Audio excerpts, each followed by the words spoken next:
Chapter 53-66. I didn't find her. I didn't find her here either. Could something have happened to her? We don't have any communication tools. We can't keep looking like this. We've looked everywhere we can find. There's nothing we can do if there's no one. Why don't we go somewhere else to take a look? Dooley took this suggestion and gathered everyone. Although he was still a little unsettled and panicked, he looked calm on the surface. He looked much calmer than the others. He was also a little annoyed. If he had known that such an accident would happen, he wouldn't have led this game. This place was so far away from the mainland and they didn't have any communication tools. If the people outside couldn't find them, it would really be over. Dooley had never really been to this island. He had contacted someone to help him set up the island. He even asked the other party to take a picture for him. How would he know that this island was the one he had chosen in the beginning? Of course, this place had already been cleaned up by Mu Xiaoning's people. It had completely changed. Even if he had been here before, he might not remember. There's a road here that leads into the forest. There might be people here. Wei Yan walked in front. Let's go over and take a look. Maybe we can find something. Tang Guo was in the corner, watching everyone walk towards the forest. After a while, they all disappeared into the forest. Then, she followed them. With the help of the system, she could temporarily block the surveillance cameras at the place she passed by. She wasn't afraid that Mu Xiaoning would suddenly see her. About 10 minutes later, the dilapidated and desolate town appeared in front of everyone. In terms of architectural style, the houses in the town were very beautiful. However, when no one lived in such houses and it was empty, it looked a little eerie and scary. The students standing outside the town weren't the only ones who were afraid. Even the male students couldn't resist the feeling of emptiness, let alone the female students. In terms of architectural style, these buildings should be in the style of the Republic of China. From the damage on the outside, I can tell that no one has lived here for a long time. The water in the river has dried up. However, there's one thing that's good. At least there's a place to shelter from the wind and rain. Wei Yan said, no matter what, let's go in and take a look first. Now that there was only one road, everyone could only walk in and take a look. Mu Xiaoning had spent a lot of money to build this place. Ever since he was reborn, he had been preparing for this day. Of course, he would ask people to do this seriously. He had drawn the map of the town himself. In order to make the town more realistic, he had the patience to wait until today. To be honest, it was a bit of a waste for them to return to the small town that they had spent so many years building. However, it was worth it to be able to see their terrified faces before they died. After spending 3 hours, everyone had walked around the town. Although the outside was a little shabby and there was a lot of dust inside, with a little cleaning, it was still habitable. There's no way to get in touch with the outside world for now. Let's stay here for now.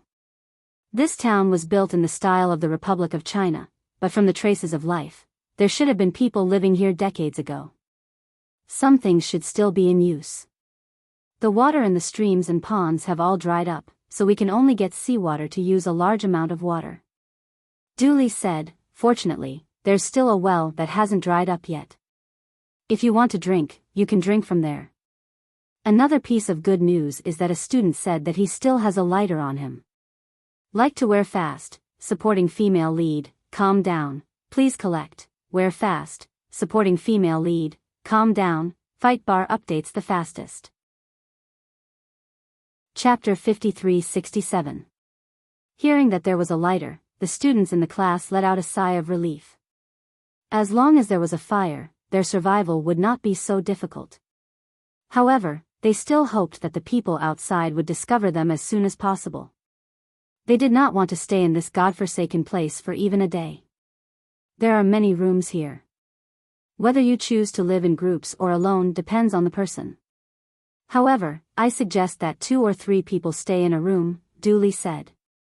As for food, they could only go out to pick wild vegetables and fruits. Hopefully, they would be lucky. They were not hungry for the time being, so they went to choose their rooms. Some chose to stay in groups of 2 or 3, while others chose to stay alone. Of course, Mu Xiaoning chose a single room.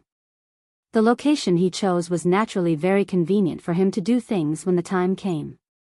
The students all knew that he did not fit in, so they had no intention of staying with him.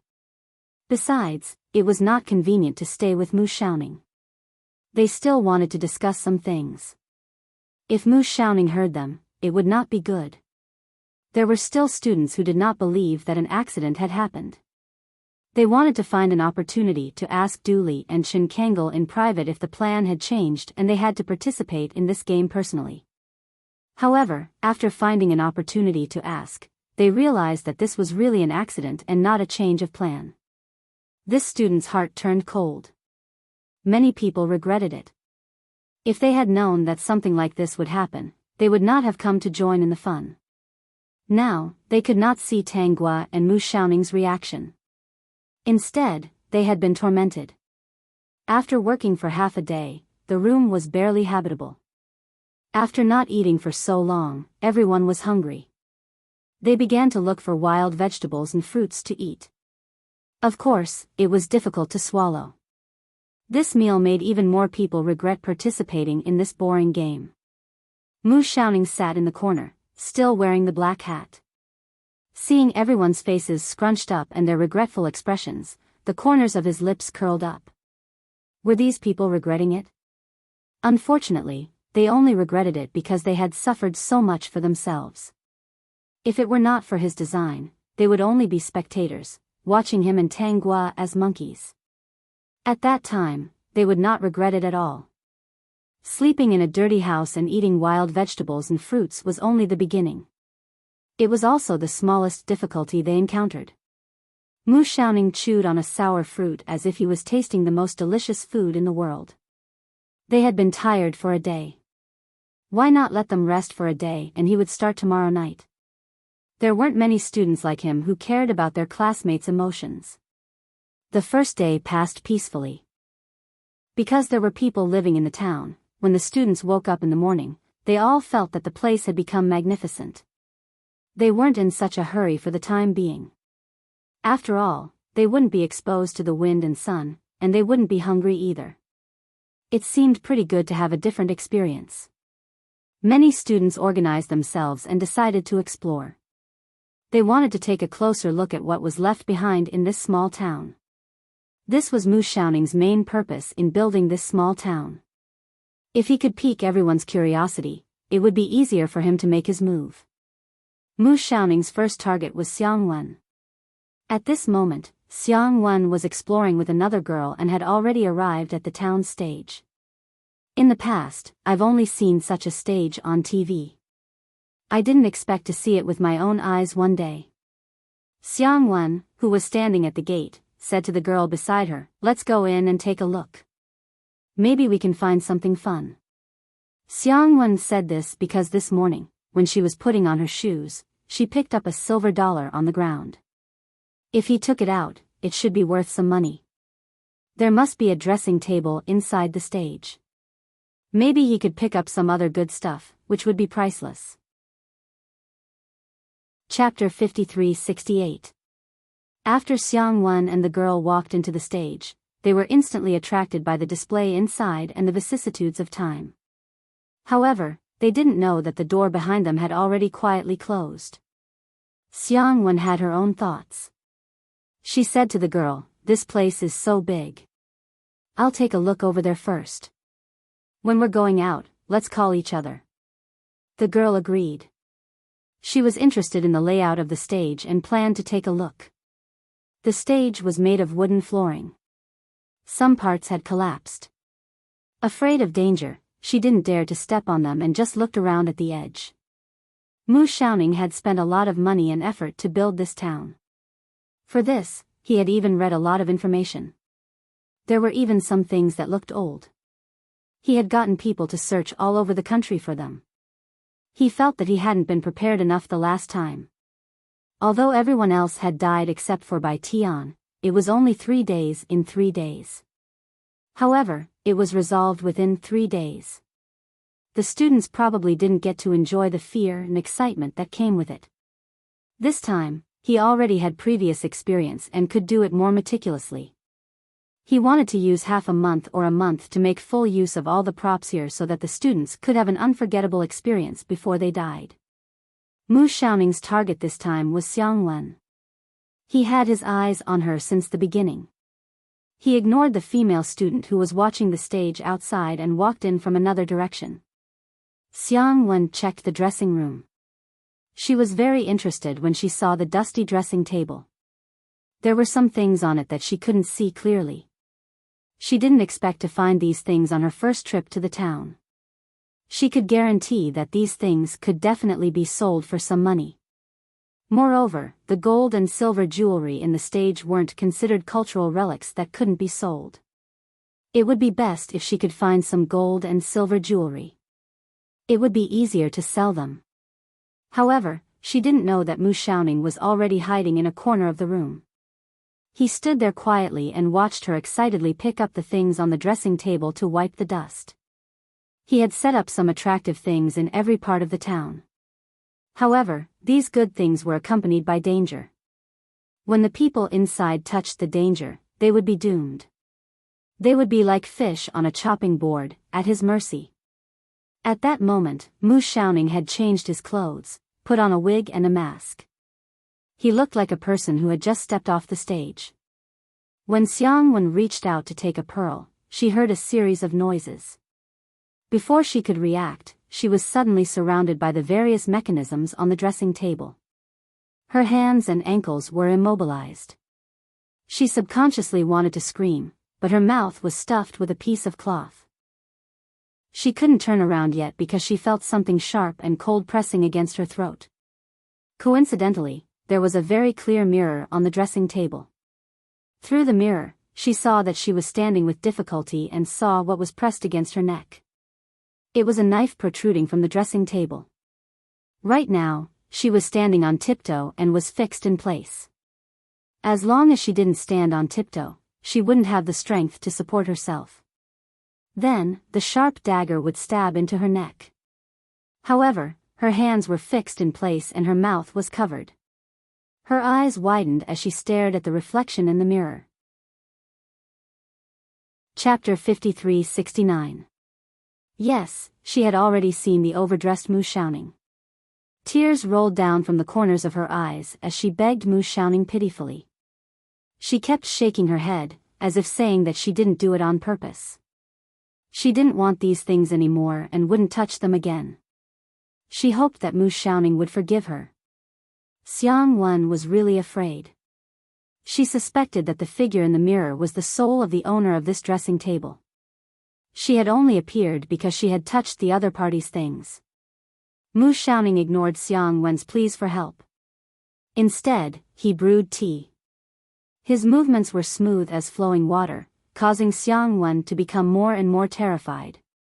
Her heartbeat was like the sound of flowing water, beating extremely quickly. She struggled desperately, shook her head, and begged. Mu Xiaoning was indifferent. He actually didn't like to use sharp weapons to stab these people's bodies, nor did he want to be splashed with dirty blood. Therefore, he had set up such a trap. He had only taken advantage of Xiang Wen's desire to take advantage of her and threw a silver dollar into her room. That thing was indeed a real one. It was his grandfather's collection. In the end, she really came. He had already planned it beforehand. This time, he wouldn't do it himself if he could. He would quietly watch from the side as these people couldn't hold on and died. He would watch as they fell from fear into despair. Mu Xiaoning had already brewed the tea and was drinking it. Xiang Wen cried and let out a frightened whimper. Especially when she felt the sharp knife sinking into her throat a little, her tears couldn't stop flowing. Mu Xiaoning took a sip of tea and planned to open his mouth and sing. He knew this because his grandfather liked these things when he was very young and would lead him to sing. Many years ago, his grandfather had brought his entire family to seek refuge. It was only in his father's generation that he found a chance to return. His grandfather's greatest regret was that he had never been able to return to his hometown. When Xiang Wen heard the ethereal voice, she was so frightened that she trembled. She even couldn't help but pee. Her face turned pale from fright. She stared at the person in the mirror who kept jumping around. Especially when the other party's casual gaze landed on her, it made her scalp turn cold. She understood that this ghost wanted to watch her die. She regretted it too much. Why did she have to be greedy? If she hadn't been greedy, she definitely wouldn't have waited for death here. Tang Gua hid in the dark and watched Mu Xiaoning slowly torment Xiang Wen. She had no intention of going out for the time being. She could tell that Mu Xiaoning wanted to see Xiang Wen unable to hold on and stab the sharp knife into her neck. This person was quite playful. Xiang Wen was so scared by him that she peed her pants. The room had been closed, so the girl outside couldn't come in. Besides, the girl had been attracted by the architectural style outside and couldn't remember Xiang Wen for a while. Even if he remembered her, she would probably leave on her own if no one answered his call. After an unknown period of time, Mu Xiaoning had already stopped. Out of nowhere he produced a book, one of those old-fashioned brochures, and began to read it with great interest. However, when the system scanned it, it saw that it was a phone screen. There was even a picture of Tang Gua on the screen. "Host, he must be missing you." The system secretly said, "This guy is actually looking at you and smiling. He's even touching your face. This isn't just liking you, it's gradually turning into infatuation. I wonder if he regrets making such a plan now and giving up the chance to be with you." Chapter 5370. 2 hours passed unknowingly. Xiang Wen, who was tiptoeing, gradually couldn't hold on any longer. Her tears, sweat, and urine on the ground mixed together, leaving a terrible smell in the room. She had never been in such a sorry state since she was young. However, the only thing on her mind now was how to survive. She was afraid, too afraid. As long as she lost her balance, she would be pierced by the sharp knife against her neck. She could already feel that her neck was about to be cut. She secretly looked at Mu Xiaoning, who had been reading in the mirror, and started crying again, hoping that he would pay attention to her. She really knew that she was wrong. Afraid? Hearing Mu Xiaoning finally speak, Xiang Wen wanted to nod, but she remembered the knife against her neck. She didn't dare and could only whimper in response. "It's good that you're afraid. This is what happens to greedy traitors." Xiang Wen wanted to say something to defend herself, but unfortunately, her mouth was stuffed and she didn't have the chance to say anything. She thought that Mu Xiaoning had been harmed by someone before. She took the other party's things and reminded this ghost of his former enemy, so he hated her so much. She really wanted to explain that she was just a passerby and not that greedy traitor. However, she didn't know that Mu Xiaoning was talking about her betrayal of Tang Gua. In Mu Xiaoning's opinion, Xiang Wen was a greedy traitor when she led and persuaded Tang Gua to attend the class reunion. Actually, he didn't start with Xiang Wen last time. As for the water, he had already forgotten. At that time, he only confirmed the people who came and then got rid of them one by one. Actually, he really hated it. If he touched their bright red but smelly blood and got it all over his body, even the sea might despise him. Mu Xiaoning laughed out loud. His voice was terrifying. Hearing this, Xiang Wenjin trembled and fainted from fright. Xiang Wen, who had fainted, could no longer support her toes. Her neck couldn't help but press against the sharp knife. Mu Xiaoning didn't even raise his head. He merely glanced at her before lowering his head to read the book in his hand. In fact, he was looking at his phone. On the screen, it was still Tang Gua's photo. The corners of his mouth curled up and his eyes were slightly closed. It was as if he had completed something that gave him a sense of accomplishment. However, the next moment, he felt that something was wrong in the room. He quickly opened his eyes and saw Tang Gua standing beside Xiang Wen. The sharp knife did not pierce Xiang Wen's neck. She was saved by Tang Gua. However, her face was pale. She was probably traumatized. Mu Xiaoning and Tang Gua's eyes met. He almost lost control of his expression. Why was she here? Didn't he tell Blackie to dock the cruise ship at another cruise ship? Just when he was a little flustered, he suddenly remembered that he was wearing a mask. Only then did he heave a sigh of relief. While Tang Guo wasn't paying attention, Mu Xiaoning turned around and ran away. He flipped over the window seat and took his phone with him. However, the book that was used as a cover was left on the table.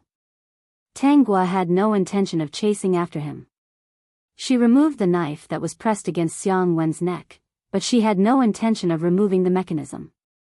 After all, she didn't know what was going on with the mechanism. It was better to let others think of a way. Seeing that Xiang Wen was still unconscious, she quickly went over and put the book that Mu Xiaoning had left behind into the system space. This person is not clean. What if someone finds out? This book and this tea set have his fingerprints on them. He didn't even know that he was wearing gloves. System, haha. Chapter 53-71. After dealing with the scene, Tang Guo went to call for help. On the other hand, Mu Xiaoning had already returned to his secret room. He quickly changed his clothes and returned to the room that everyone knew about. If not for the fact that he was afraid of counting the people, he really wanted to go to the surveillance room to see how Tang Guo had gotten in. Could it be that old He had broken his promise and did not follow his instructions? Or did something go wrong somewhere else? No matter what, he would not let this group of people off. Since things had already started, there was no turning back. It was impossible for him to watch them continue to live carefreely. Hell was more suitable for these children who liked to play in the human world and treated themselves as gods. Tang Guo ran out first. She wanted to call the girl outside, but the girl had already gone to another pavilion. She could only go somewhere else to look for her. After a while, she found Bai Tian. When Bai Tian saw Tang Guo, she was very surprised. Tang Guo, are you all right? Tang Guo saw Bai Tian heave a sigh of relief and replied, I'm fine. When I woke up, I was on the beach and didn't see you guys. Later, I passed through a forest and found this place. Then, I heard a strange sound and went to the stage. In the end, I found Xiang Wen. Something happened to Xiang Wen. Hearing that something happened to Xiang Wen, Bai Tian forgot to think about where Tang Guo had gone and quickly asked what had happened. In a few words, Tang Guo told him about how she saw Xiang Wen being tied up by the mechanism and how she almost died. Bai Tian said, then let's hurry over and take a look. Call some people over. That mechanism is very difficult to deal with, Tang Guo suggested. Bai Tian nodded. Yes, yes. Call a few male students over. But they're not in their rooms now. They went to play around. We won't be able to find them for a while. We can only try shouting, but some places here are very soundproof. They might not be able to hear us.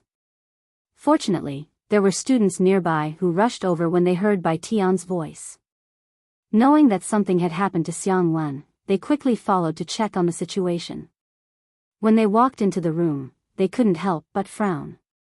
The mixture of sweat and urine was really too smelly. Two of the students couldn't help but vomit. They really couldn't stand the smell and hurriedly rushed out. When they saw Xiang Wen's sorry state, everyone present was in disbelief. They found some water and splashed it on Xiang Wen to wake her up.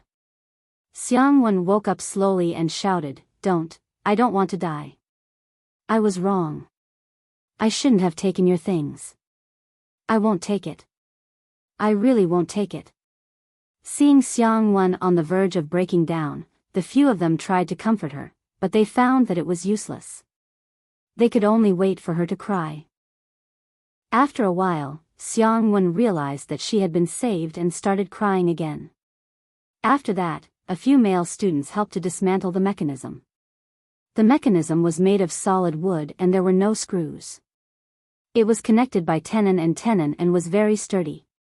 If they couldn't find the key points, they really didn't know how to dismantle the mechanism.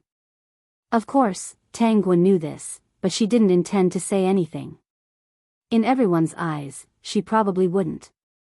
At this time, everyone was busy with the mechanism and temporarily forgot to ask why Tanggua suddenly appeared. Of course, they did not think that this matter was caused by Tanggua. She was so poor, how could she have such ability? Most people wouldn't be able to make such a simple dressing table with a mechanism. I can't get it off. If you have a knife, it will be much easier. You can cut it with a knife. Why don't we go out and look for a knife? Chapter 53-72. Everyone agreed with this suggestion. Just as everyone was about to leave, Xiang-Wen hurriedly stopped them. Don't leave me alone. I'm scared. She instinctively looked at Tanggua, but she did not turn back. Instead, she said, then let's leave 2 classmates here to watch. The rest of you, hurry up and find a knife. If you can't find one, then a sharp stone will do. Hearing that Tanggua was busy with her matter, Xiang-Wen wanted to ask her to stay and accompany her, but she swallowed her words. The 2 classmates who stayed behind could not stay in the room. Let's go outside and open the window. We can see you. Xiang-Wen could hear the disdain in their words, but she did not dare to say anything for the time being. She was really afraid that these people would leave her alone and that Ghost would appear again to take her life. Thinking of the previous scene, she trembled all over. Only then did she remember her embarrassment. Her classmates only knew that she was so scared that she peed, but they did not know that she even pooped. It was winter, and she did not have any clothes to change into. Her crotch was very uncomfortable, and this made her break down. This time, she was practically dying. She swore that she would not touch anything in the future. Everyone knew about Xiang-Wen's experience. Even Mu Xiaoning came over with the others to take a look. Seeing Xiang-Wen break down, he suddenly felt that it was not a bad thing that she was not dead. There were some accidents this time, but it did not dispel his thoughts. What surprised him was that the tea set and the book he had left behind were gone. He did not have time to return to the surveillance room for the time being. He did not know what was going on, but when he found that no one noticed that something was wrong with him, he quietly walked out of the room. He had originally planned to create an accident of his own death if someone suspected him midway. Then, he would never show his face in front of others again so that he could take action better. Of course, it was more convenient to adjust the plan with them since it had not reached that stage. He was not interested in Xiang-Wen for the time being. Who was the next one?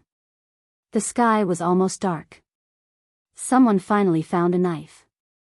It was very blunt, but it was better than nothing. After spending a few more hours, they finally managed to rescue the exhausted Xiang-Wen from the trap. Xiang-Wen leaned on the dressing table weakly and almost fell. She did not care about arguing. No one came to help her. She just wanted to leave the room immediately. At this moment, the others turned to look at Tanggua and asked her what was going on. Tanggua gave the speech she had prepared beforehand. At this time, Wei Yan questioned, "Then why did you go directly to that room?" Wei Yan still felt that something was wrong. In fact, she didn't think that this matter had anything to do with Tanggua. She just felt that there were some suspicious points. There's a path behind the stage that leads to the forest. I was there at the time and heard some movement here. It seemed like someone was singing. Wei Yan couldn't tell that Tanggua was lying, so she just nodded. Bai Tian tugged at her. Are you suspecting Tanggua? That's impossible. How many people know how to use that mechanism? I didn't suspect her. I just wanted to know where she came from. Wei Yan replied. Xiang-Wen had already cleaned herself up. Fortunately, there was some cloth in the room. Although there was a smell, it could still be used. After she was done, she told her classmates about her experience. When they heard that this place was haunted, everyone was in disbelief. How was that possible? It's true. The dressing table should be that ghost's. I suspect that I messed with the things on it and attracted the ghost out. Xiang-Wen then added, I think it's better not to touch the things here. Otherwise, you'll be stained by something unclean. Class rep, when can we get out? Xiang Wen looked at Dooley and asked expectantly. Dooley was silent. We don't have any communication devices outside. We can only wait for them to discover that we're missing. Disappointment flashed in Xiang Wen's eyes. She couldn't help but hug her arms. She looked at Tangua's position and nudged Tangua, but she found that Tangua's expression was very cold. She felt guilty. Thinking of the greedy traitor that the ghost said, she suddenly realized that she fit the description very well. She widened her eyes and then looked at Tangua again. However, she found that Tangua's figure was much smaller than the ghost's. She quickly shook her head. Tangua, how did you fall into another place alone? Xiang Wen asked in a low voice. Tangua looked back at her and said, everyone doesn't know what's going on. How would I know? Tangua, did I offend you? I feel that you're not treating me right. Xiang Wen asked tentatively. Digression. Chapter 53-73. Tangua didn't answer Xiang Wen's question immediately. She just gave her a deep look. Xiang Wen felt very guilty. She regretted asking this question. She pulled her clothes and thought of the current situation. It was better not to have a conflict with Tangua. She didn't want to continue the topic. Forget it. You're probably tired. By the way, do you have a cell phone with you? I don't know what kind of place this is. When will the people outside know that we're missing? I really want to go out. If I had known, I wouldn't have come to the party. No matter how good the cruise is, it can't compare to freedom. It's so hard to live without a cell phone. If the people outside don't find us, it will be very difficult for us to survive here. Thinking of the strangeness of this place and the fact that they could only eat some wild vegetables every day, Xiang Wen became more and more afraid. In particular, there were unclean things here. If they met again, would they be so lucky to be alive? The more she thought about it, the more her eyes turned red. Tears began to fall from her eyes. She thought that Tang Guo would comfort her. According to their previous relationship, when she was sad, Tang Guo would always find a way to make her happy. Even if she didn't buy small gifts, she would say some comforting words. However, Tang Guo just sat next to the fire and stared at it without saying a word, which made her very uncomfortable. They had only been separated for a day or two. Why did Tang Guo suddenly become so strange? She thought about it carefully. She didn't do anything to offend her, so she was really confused. Do you also feel uncomfortable being left here? At this time, Tang Guo spoke. I almost didn't want to come at first. Why did you persuade me to come? If this accident didn't happen, would be the one who stayed on the deserted island and mistakenly thought that I had transmigrated. Xiang Wen's eyes widened and her face instantly turned pale. She wanted to ask Tang Guo why she knew this, but she couldn't make a sound. Xiang Wen wanted to say no, but when she saw Tang Guo's penetrating eyes, she closed her mouth tightly. I overheard it by accident. Xiang Wen didn't doubt Tang Guo's simple explanation. She thought that since so many students in the class knew about this matter, it was inevitable that they would talk about it in some corner where Tang Guo was not around. It was not strange that Tang Guo happened to hear it.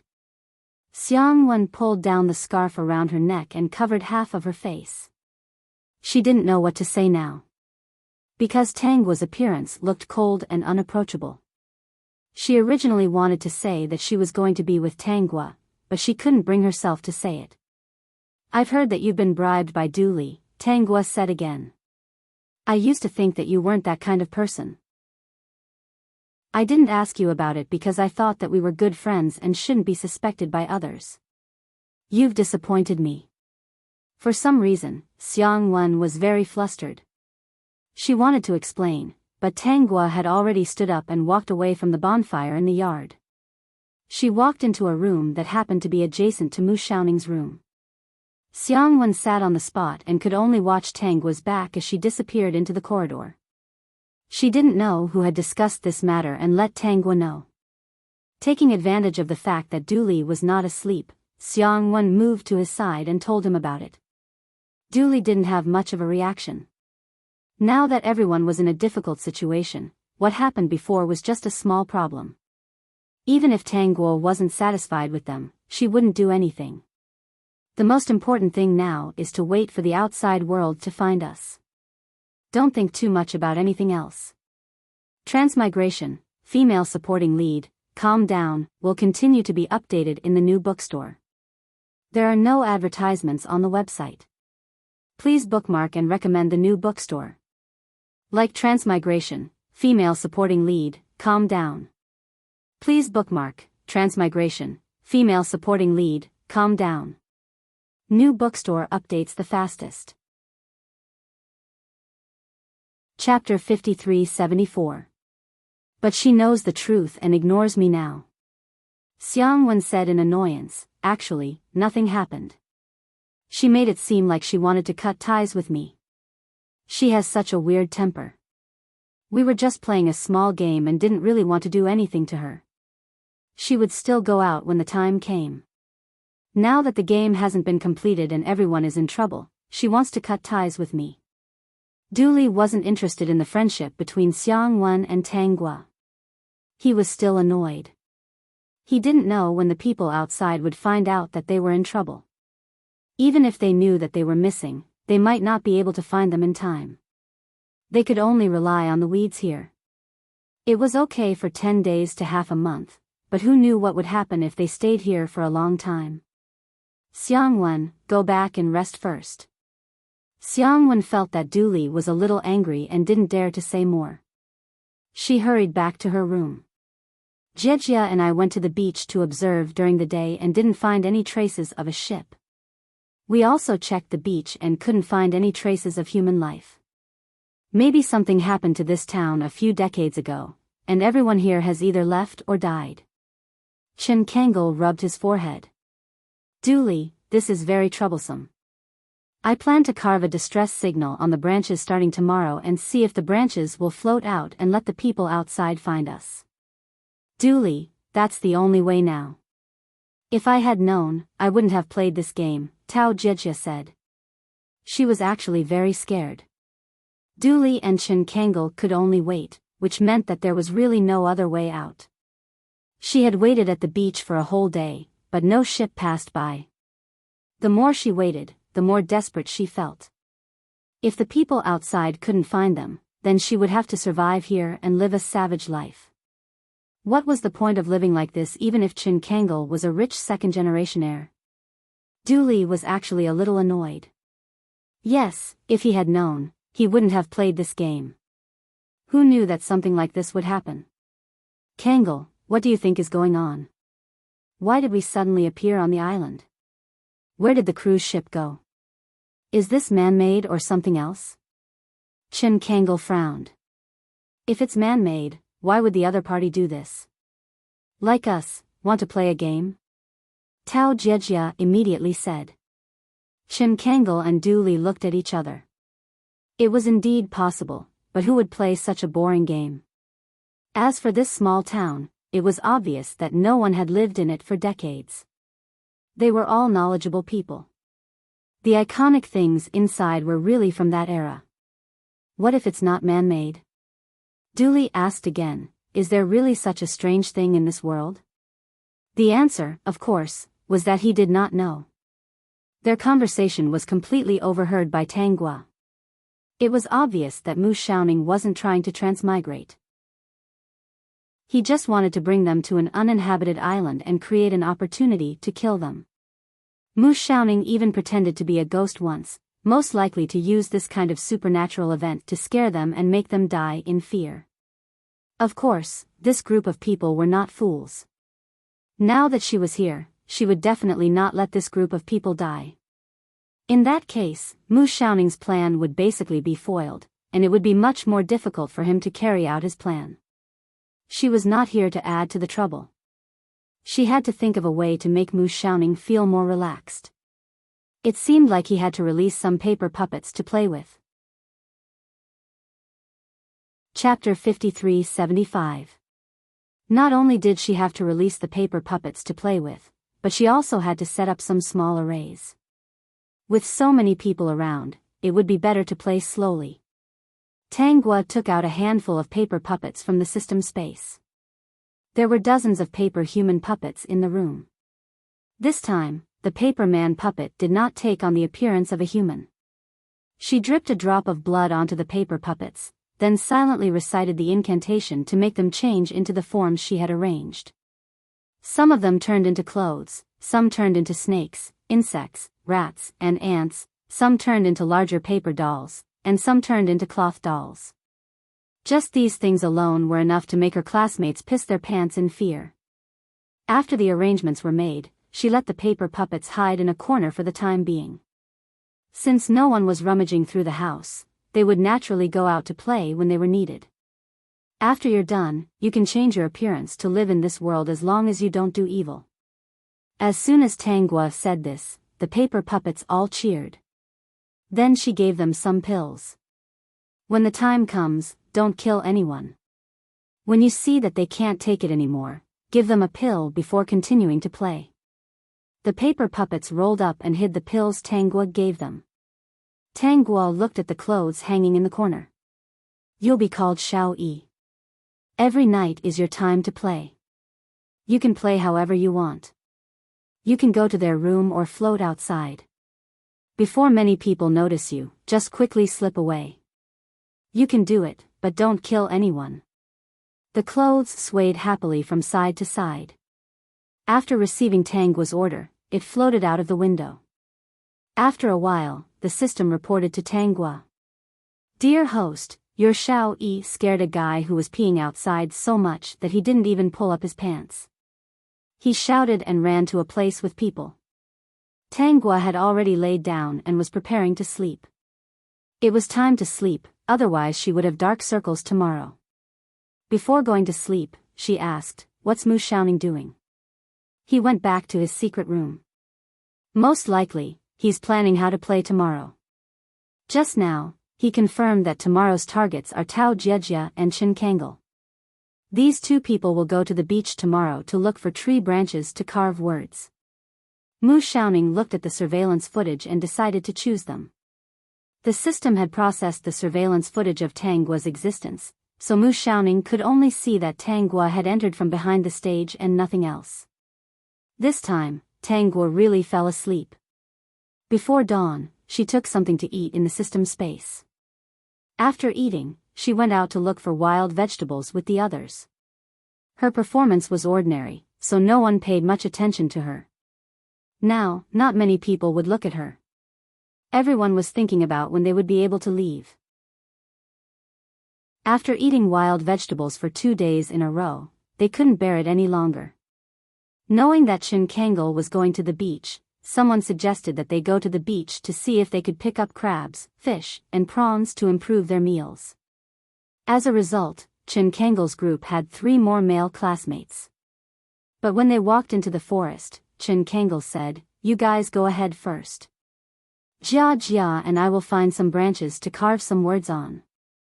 When the time comes, we'll put all these branches into the sea.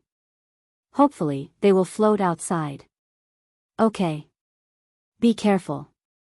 Last night, I heard that there were clothes floating around. This place is really not clean." The only person who saw Xiao Yi was the student who was peeing outside. Many people were skeptical about this matter. Qin Kangel didn't believe in supernatural powers. He still felt that someone had arranged this, so he didn't listen. Chapter 5376. Dear host, Mu Xiaoning really put in a lot of effort to prepare this. The forest is filled with traps that are under his control. Tao Jiejia and Qin Kangel are going to be tortured this time. I checked the trap just now. It feels like a pair of disassembled items are still a pair. Tangua didn't know what kind of trap it was. She had already found an excellent place to hide. She would know what kind of trap it was in a while. Besides, Qin Kangel and Tao Jiejia were already in the forest. They planned to break some branches. Their mission today was to carve many words on the branches and let them float out with the sea. The two unknowingly walked a little too deep. As they spoke, they didn't notice where they were and stepped on the trap that Mu Xiaoning had arranged. At that moment, Chen Kangle's body was sinking. He instinctively grabbed Tao Jiejia's hand, but he didn't expect Tao Jiejia's situation to be the opposite. She stepped on a rope and was hung on a tree. Chen Kangle lost his balance and fell. He thought that he would fall flat on his face, but he didn't expect that halfway down, he felt a pulling force at his ankle. He looked over with difficulty and found that there was a rope around his ankle. In the end, there were ropes around both of their ankles. One was hanging upside down in the pit, while the other was hanging upside down on a tree. They were both using the same rope. This pit was very big. Not only was it big, it was also a little deep. What made Chen Kangle even more fearful was that there were actually some sharpened wooden sticks in the pit. Looking at these wooden sticks, his scalp turned cold. If he fell down like this, he would definitely die. Jiejia, pull me up. Tao Jiejia was a little dizzy from the torment.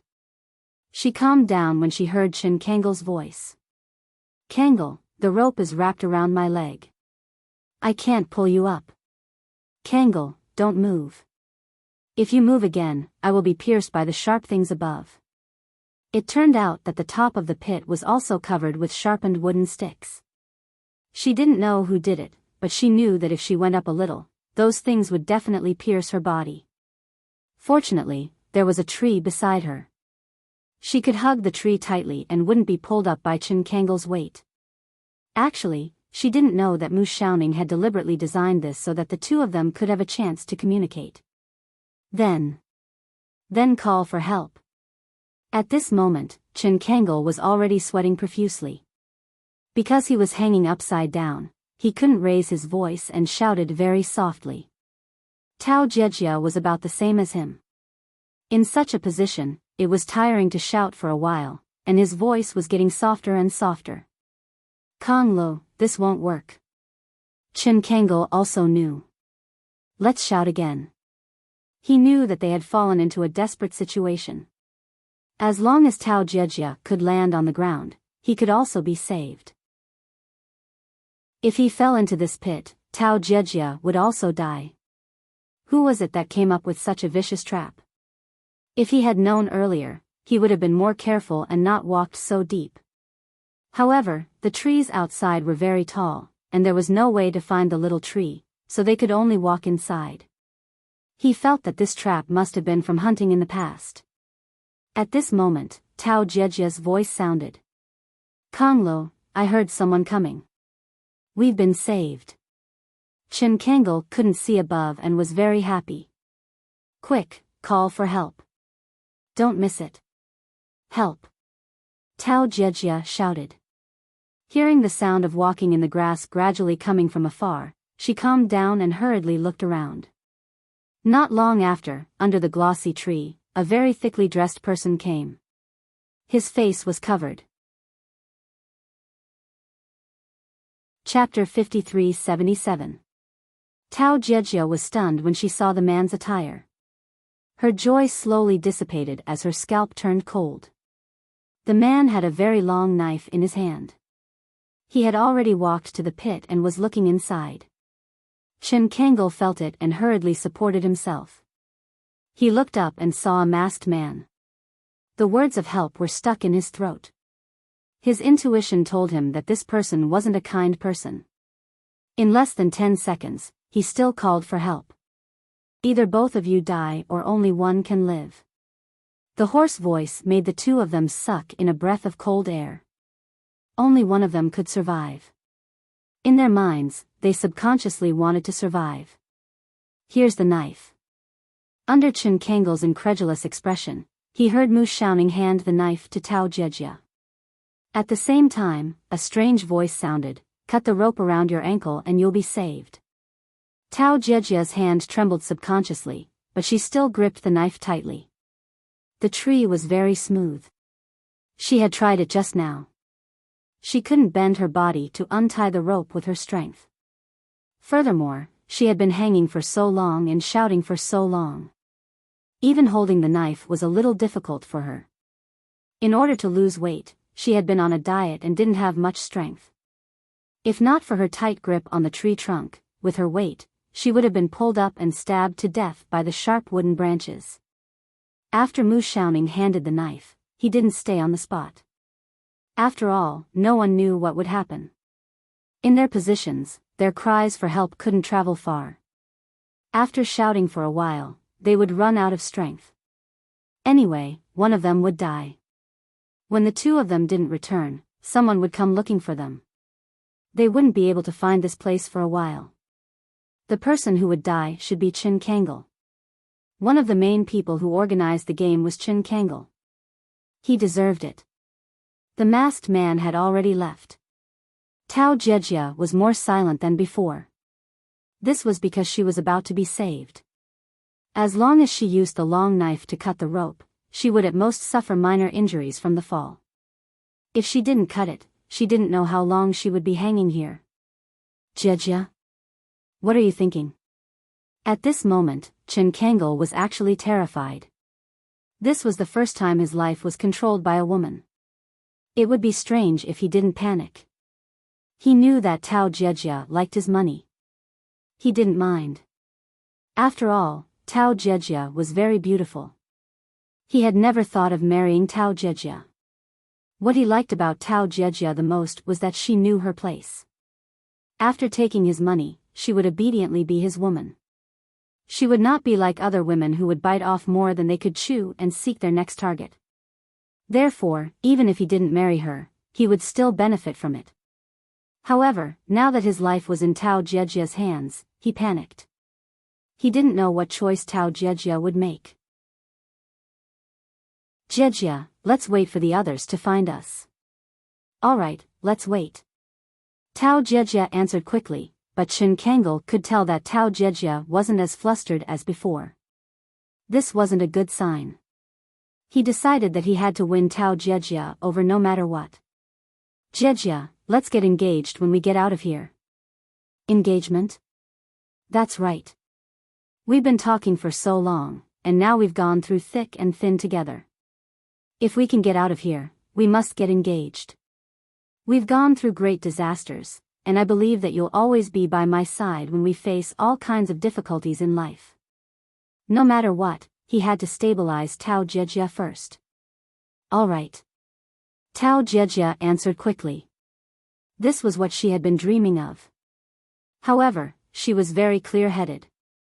She knew that Qin Kangel was only making this promise because he was afraid that she would cut the rope. If they could really get out of here, Qin Kangel would probably get engaged to her. The premise was that she didn't cut the rope and someone came to save them. If they were to continue hanging here and no one came to find them, wouldn't she have to die with Qin Kangel? Chapter 5378. Dear host, what are you doing? The system was speechless. You threw out an array disk, didn't you? What array disk? Soundproof, hallucinatory, to hide them. Tanggua did not hide anything and said coldly, in case someone really discovers this place. Anyway, isn't this a game? I'm watching, they won't die. Let's play then. The system did not say anything. Wasn't she imitating the tone of those people? Speaking of which, those people were lucky. If the dear host wanted them to live, they would definitely live.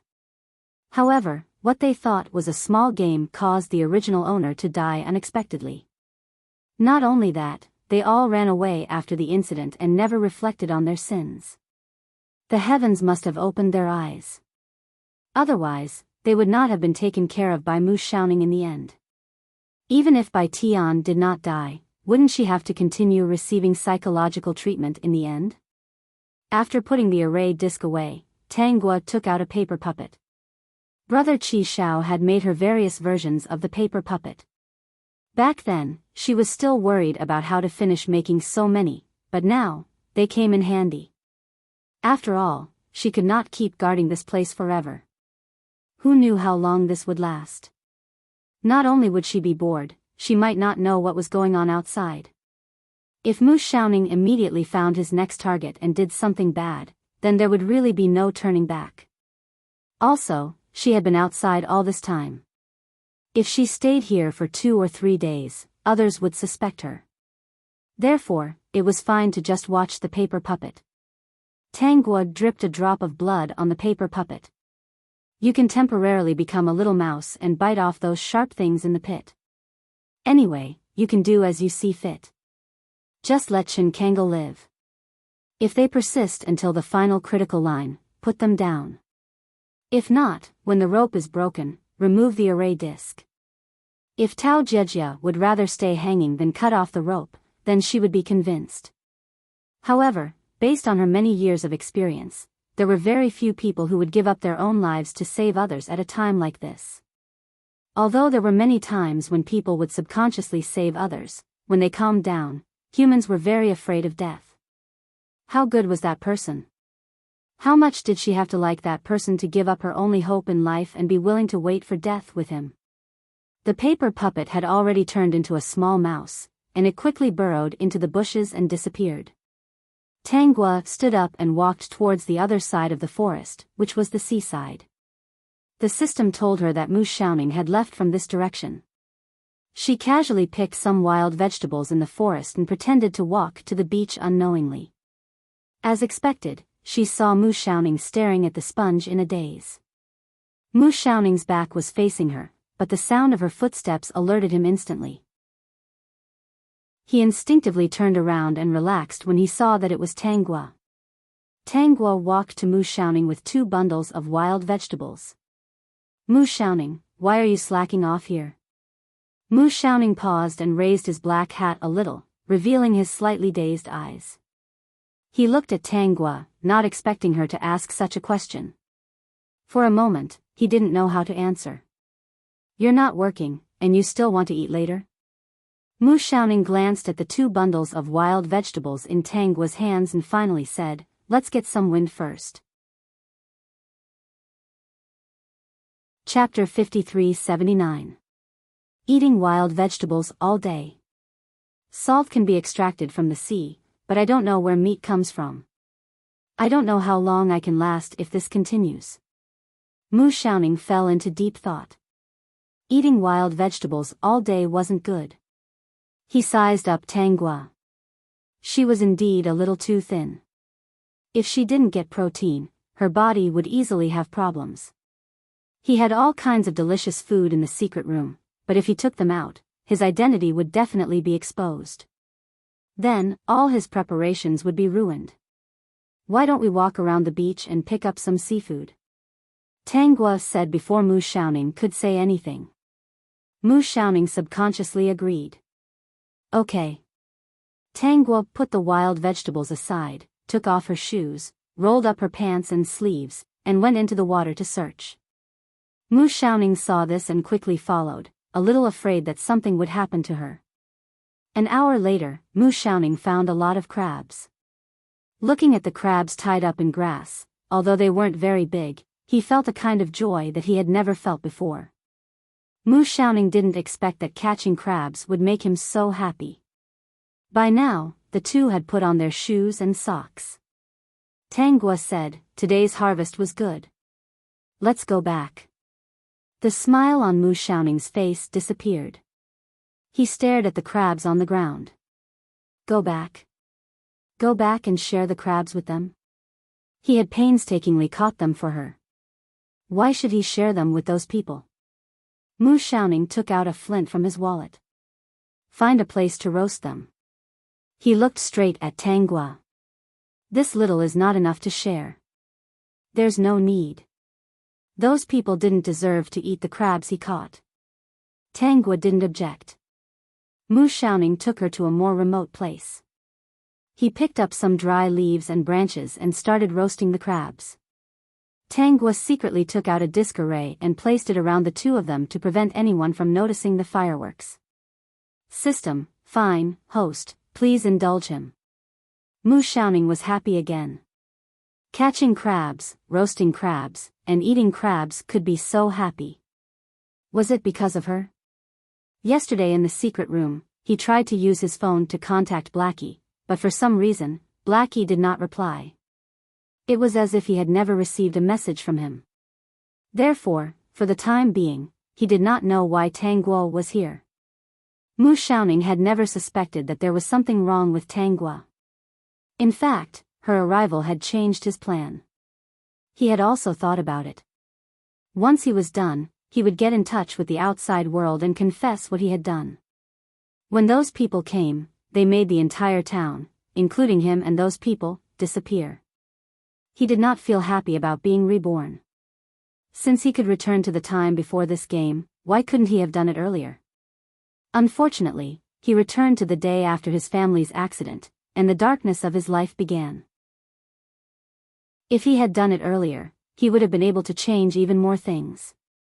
Being reborn was not a blessing for him, but a form of torture for him. Mu Xiaoning, can we still get out? Mu Xiaoning's hand that was holding the crab paused. His eyes were filled with certainty. Yes. You can definitely get out. He already had a plan. You don't usually talk. Since you're saying this, you're definitely not comforting me, Tang Guo said with a smile. Mu Xiaoning was infected. Did his words make people trust him so much? Time passed slowly. Tang Guo and Mu Xiaoning carried the wild vegetables back to the town. Tao Jejia and Chen Kangle were still hanging on the rope. They were tired and sleepy, and their mouths were dry. Kangle, I really want to drink water. Why haven't they found us yet? Chapter 5380. Jejia, don't worry. It's only been half a day. They'll think that we're outside. Why would they look for us? They realized that we're missing.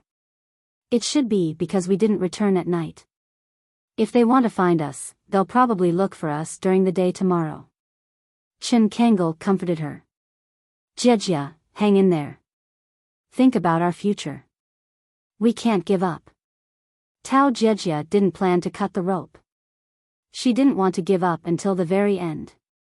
As long as she accompanied Chen Kangle through this, she would definitely be able to enter the Chen family. As for Chen Kangle, he would also treat her as his most trusted person. It was only half a day. She could indeed wait. She didn't eat or drink for 3 days. That should be the limit, right? Then she would give it a try. If it really didn't work in the end, she could only regret it. Chen Kangle wanted to live. She wanted to live too. It was better for one person to live than both of them dying, right? Kangle, how are you? I'm fine. As long as you're fine, I'm fine. Tao Jejia's mind became clearer when she heard such gentle words. When had Chen Kangle ever spoken to her so gently? He was just afraid of death. Chen Kangle looked into the pit and saw the sharpened wooden strips. On top of the wooden strips, there was a mouse gnawing on them. After half a day, the mouse had already gnawed off a wooden strip. Under such circumstances, although he was coaxing Tao Jejia, he didn't place all his hopes on her. After all, Tao Jejia wanted his money. Who wouldn't want to live when their lives were threatened? Chen Kangle was looking forward to the mouse gnawing off those sharp wooden strips. When Tao Jejia couldn't hold on anymore, he would have a chance to live too. Tao Jejia didn't know this. She didn't want to talk at all, let alone shout for help. She didn't even have the strength. After hanging for half a day, she was already dizzy. The sky gradually darkened. The students who went out also returned to the town with their gains. Because of the 2 strange things that had happened before, no one dared to touch the things in the town for the time being. They all obediently looked for food and brought it back. When they were counting the people, they didn't see Tao Jejia and Chen Kangle. They frowned. Why aren't they back yet? I don't know. Maybe they were too excited and forgot the time. It's possible. They've always been like that. Let's wait a little longer. Maybe he'll be back soon. Everyone took out weeds and cooked them. The people who went to look for seafood before didn't find anything. They could only eat unpalatable wild vegetables. After not seeing any oil for the past 2 days, everyone had lost weight. Moreover, their faces had become slightly sallow, and their strength had become much weaker. When they walked, their legs were weak. The sky was completely dark, but Chinkangle and Tao Jejia still hadn't returned. Only then did everyone realize that something was wrong. Did something happen to the two of them? A little girl said fearfully. No matter how playful they are, it's impossible for them not to come back at this time. Needless to say, the others also had the same thought. By the way, didn't you guys go to the beach with them? Wei Yan felt warm at this time. One of the male students replied, but when we arrived at the forest, Chinkangle said that he and Tao Jejia would go into the forest to pick up branches. He said that he wanted to carve words on the branches. Perhaps the people outside could see the contents of the branches and we could be saved. After that, the few of us went to the beach. We didn't meet them after that. Maybe they were looking for seafood and often changed places, so we didn't meet them. Chapter 5381. Shall we go too? Tang Guo called out to Mu Xiaoning, who was in a daze. She noticed that his gaze was fixed on Wei Yan and Bai Tian's backs. She knew that Mu Xiaoning had his eyes on them and was planning to do something. She had no intention of stopping him. As long as Mu Xiaoning didn't kill anyone, he could do whatever he wanted. Weren't these students here to play games? Since they were already here, of course they had to play to their heart's content. Madam Host, Mu Xiaoning has pigeon eggs in his pocket. He's currently observing the environment. He'll probably pretend that he picked up these eggs when he's at a suitable place. Then I'll stay away from him in case he can't find a chance. System, is this really okay? Not long after, Mu Xiaoning suddenly called Tang Guo over. Then, in front of Tang Guo, he parted the grass and saw a nest on a small branch. There were a few eggs in the nest. Madam Host, this guy is so serious. He even made a nest. Tang Guo watched as Mu Xiaoning picked up the pigeon eggs and shook them gently in his hand. Then, he said to her in all seriousness, there are no birds in them. They're edible. Let's eat outside in the afternoon. There's too little food. There's not enough to share. Mu Xiaoning put the pigeon eggs into his wallet one by one. Come out with me in the afternoon. Tang Guo replied, okay. Don't tell others. There's not enough to share, Mu Xiaoning emphasized seriously. Tang Guo hurriedly agreed. She had eaten too much to tell those people that she picked up pigeon eggs. There were only a few eggs. If word got out, who knew who would eat them? At this moment, Mu Xiaoning thought of something and the corners of his lips curled up. Actually, it wasn't that he couldn't let those people see. They were still considered united now. If something good appeared, the distribution of resources would definitely be unequal. Then, wouldn't that be an opportunity for conflict? As his fingers touched the smooth pigeon eggs, a perfect plan appeared in Mu Xiaoning's mind. He wanted that group of people to fall out with each other. Tang Guo felt a malicious aura from Mu Xiaoning, but it wasn't directed at her. When it was close to noon, no one was able to find any traces of Chinkangle and Tao Jejia. They could only give up and return. Let's look for it in the afternoon. If we really can't find it, there's nothing we can do about it. Duly said. Receiving everyone's agreement, Bai Tian also sighed. In the afternoon, Tang Guo and Mu Xiaoning went out to eat roasted pigeon eggs. That afternoon, when she returned to the town, she heard someone say that they had found 3 eggs. She took a look. Weren't those eggs? Wei Yan was analyzing the 3 eggs. It's possible that the chickens were raised by the people in town. Later, the people here disappeared, and the chickens ran into the forest to survive. I'm really lucky to have picked this up. The one who found the 3 eggs was a girl. She originally wanted to keep them for herself, but there were other people around at the time. Someone saw it, so she could only bring the eggs back. The girl was in a bad mood when she saw everyone surrounding the 3 eggs and looking at them with craving expressions. No matter what, she was the one who picked up the egg. These people's gazes were too strange. How are we going to split the eggs? Xiang Wen's face was also filled with longing.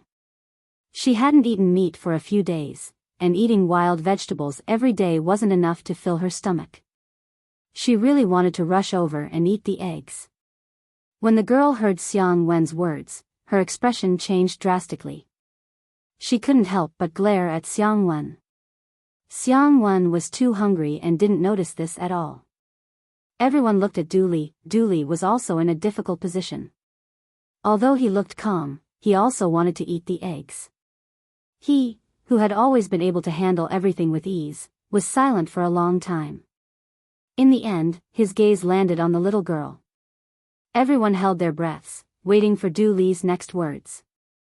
New website. To download the latest TXT ebook, please click to read this book on mobile. To post a review. To make it easier for you to read it next time, you can click on the Save button at the bottom to record this reading record.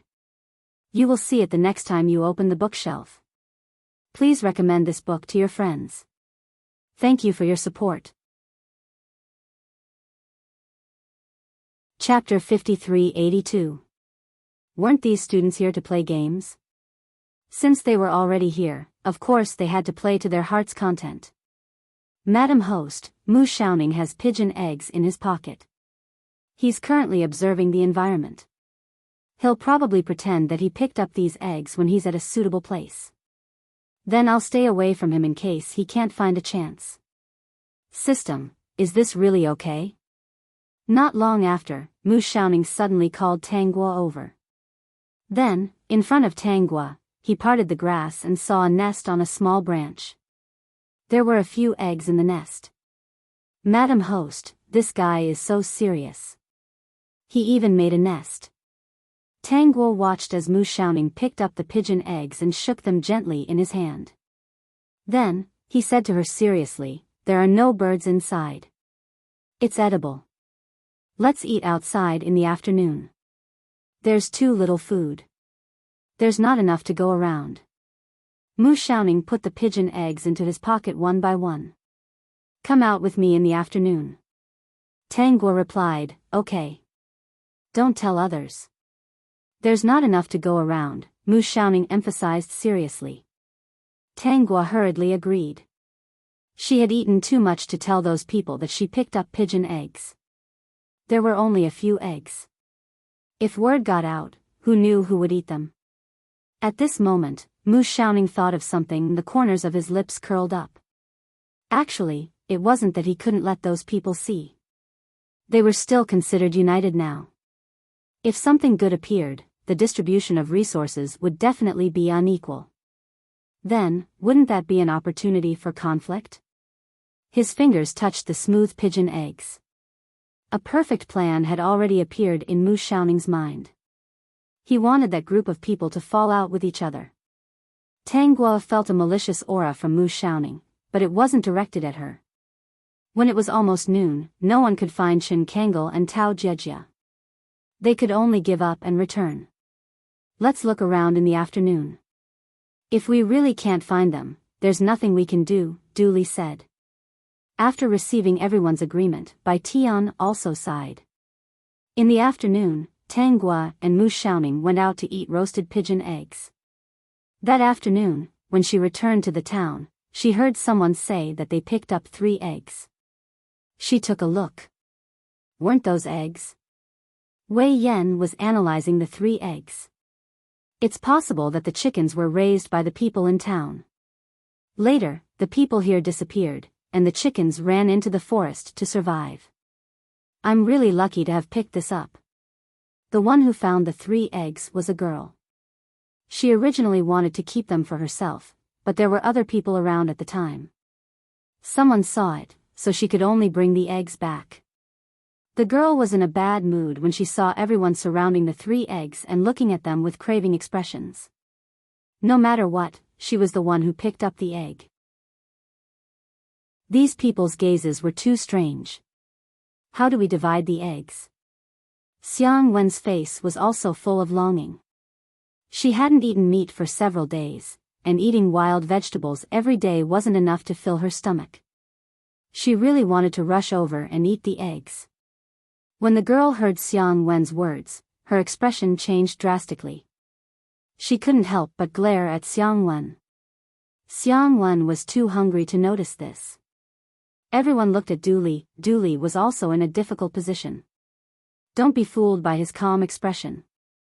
In fact, he also wanted to eat the eggs. He, who had always been able to handle everything with ease, was silent for a long time. Finally, his gaze landed on the little girl. Everyone held their breaths, waiting for Dooley's next words. Digression, wrong message just now. Missed a chapter. Chapter 5383. Yun Lingling was the one who picked up the 3 eggs. So, does anyone have any objections to Yun Lingling taking 1 egg alone? Dooley looked at the crowd. Seeing everyone nod their heads, he heaved a sigh of relief. Right now, we're all on this isolated island. If we want to survive, we'll have to work together when the people outside find us. So, why don't we boil the remaining 2 eggs in the wild vegetables and make egg soup? Hearing that, the crowd was both expectant and disappointed. Seeing that no one objected, even Yun Lingling, who was a little unhappy, didn't say anything, Dooley knew that this was the best solution. With so many people boiling the eggs in the wild vegetables, there wouldn't be much left in the end. If he could, he wanted to eat it all for himself. Since no one has any objections, we'll boil the eggs tonight. Dooley placed one of the eggs into Yun Lingling's hands. This is what you deserve. You can do with it however you want. Under everyone's fervent gazes, Yun Lingling hurriedly put the egg into her clothes, planning to boil it. It wasn't easy to see different ingredients. If no one saw her picking up the eggs, all 3 eggs would be hers. Before long, everyone was busy cooking the wild vegetables. However, they didn't forget to look over at Yun Lingling. She had already boiled the eggs and was peeling them in the corner. Looking at the snow-white eggs, Yun Lingling gulped. Just as she was about to take a bite, the eggs in her hands disappeared in the blink of an eye. By the time she found the eggs again, they had already been eaten by another girl. Yun Lingling's eyes turned red immediately. She pounced over fiercely and shouted, "Chen Xiaohan, you're too much." Chen Xiaohan was pushed down by Yun Lingling. Her mouth was still trying to reject her while she covered it with her hands. On the other hand, Yun Lingling tried to pry her hands away, trying to get the eggs out of her mouth. For a moment, the 2 of them were locked in a fierce fight. Especially when Yun Lingling saw that Chen Xiaohan had already swallowed the eggs, she was so angry that she burst into tears. Ignoring the crowd, she cried out loudly, "Chen Xiaohan, you're too much. You're really too much." She then slapped Chen Xiaohan's face with all her might, causing her cheeks to hurt. Chen Xiaohan had already swallowed the eggs. She immediately grabbed Yun Lingling's hair. Seeing that the fight was getting more and more intense, Dooley reacted quickly and said, "Hurry and stop them. Hurry up and beat the eggs." Just then, Wei Yan reminded the girl who was stirring the soup. "The water is boiling." The girl who was stirring the wild vegetable soup was slightly stunned. She looked at Wei Yan with some confusion and then looked at the wild vegetable soup in the pot. The water was still a little bit away from boiling. However, she still subconsciously beat the 2 eggs into the wild vegetable soup and kept stirring it. There were 2 cauldrons here, both of which were found in the small town. They were both huge iron cauldrons. She cracked an egg in each pot, but there weren't many egg splashes. Smelling the delicious smell of the eggs, Wei Yan could not help but swallow her saliva. At this moment, she heard Yun Lingling's voice, "Class rep, I don't care. I was the one who found the eggs, and now Chen Xiaohan stole my eggs. What should I do? You want me to stop? Fine, give me another egg." Dooley was in a difficult position. There were only a few dozen people to share 2 eggs. It was already very tight. Once the eggs were boiled, they would at most be able to taste a bit of the eggs. Not only would it not fill their stomachs, but it would also arouse their cravings. Chapter 5384. If they were to share an egg, they might not even be able to smell it anymore. He looked at Qin Shaohan, who was pinned to the ground and bitten by Yun Lingling. You guys are usually pretty close. How can you guys fight at a time like this? Qin Shaohan, especially you. I've already arranged for everyone to share the egg soup. Why did you snatch Yun Lingling's egg? Qin Shaohan's face was filled with a row of gums. Yun Lingling's bite was vicious as she pursed her lips. What do you mean by good? If we were good, would she have eaten it all by herself? In the past, whenever I had good food, would always share it with her. Whenever I had good food, I would always bring it to her. Cosmetics, skincare products, perfume. Which one of them wasn't given to her? Now, she could eat an egg, but she didn't think about me. She didn't even ask me anything. I finally understood. What kind of friends are we? She doesn't even think about me. I've been here for a few days now and there hasn't been any news from the outside. Who knows how long more we'll be here? Of course, I need to replenish my body so that I can survive the people outside. I don't want to die. Qin Shaohan's words made everyone fall silent. Especially those who were in the same dorm as them, they all knew about this. Especially since Qin Shaohan would often help Yun Lingling get food and other small tasks. Qin Shaohan, you're disgusting. Yun Lingling was a little agitated. Qin Shaohan was completely indifferent. Who's the disgusting one? Everyone knows that. Bite me to death if you can. Who knows when we'll be able to get out of this godforsaken place? A few male classmates pulled Yun Lingling away. As for Yun Lingling's request to share an egg with her, of course, that was impossible.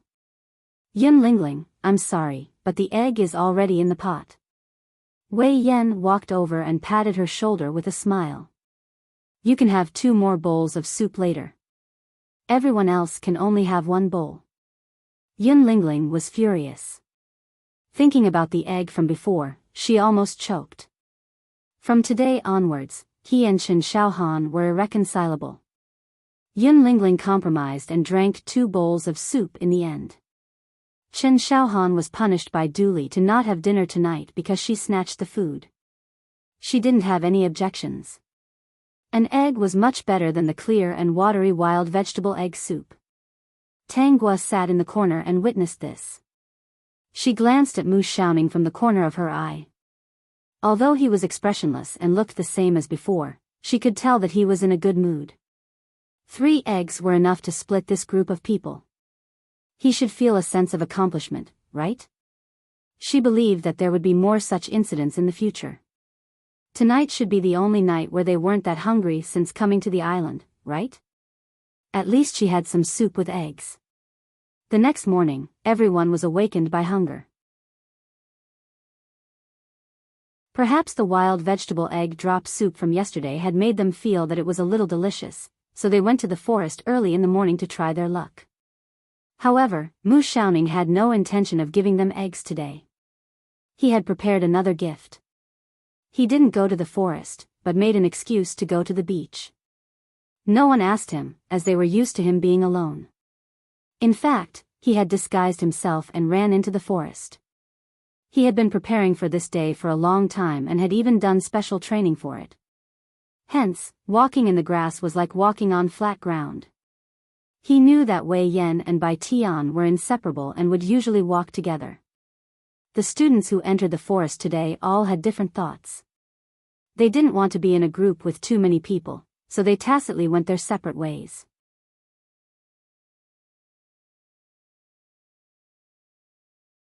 Chapter 5385. Everyone was looking forward to finding something good and eating it alone. At this moment, there was no one around Wei Yan and Bai Tian. Mu Xiaoning played the recording he had prepared and the 2 of them immediately heard the rooster crowing. They followed the sound and ran in that direction. Mu Xiaoning planned to lead the 2 of them to the trap and then hide. The trees here were huge and the grass was very thick. He was already familiar with this place and it was easy to hide. Bai Tian, hurry up. We won't be able to catch up later. Wei Yan urged. Bai Tian was really too slow. If they could catch the rooster today, even if they couldn't eat it alone, it wouldn't be a problem to share the drumstick. At the thought of the drumstick, the two of them salivated a little faster. With their family conditions, how could they covet a chicken so much? They felt sad just thinking about it. The soup made from a chicken would definitely not be the egg drop soup from yesterday. It would definitely be enough for them to have a full meal.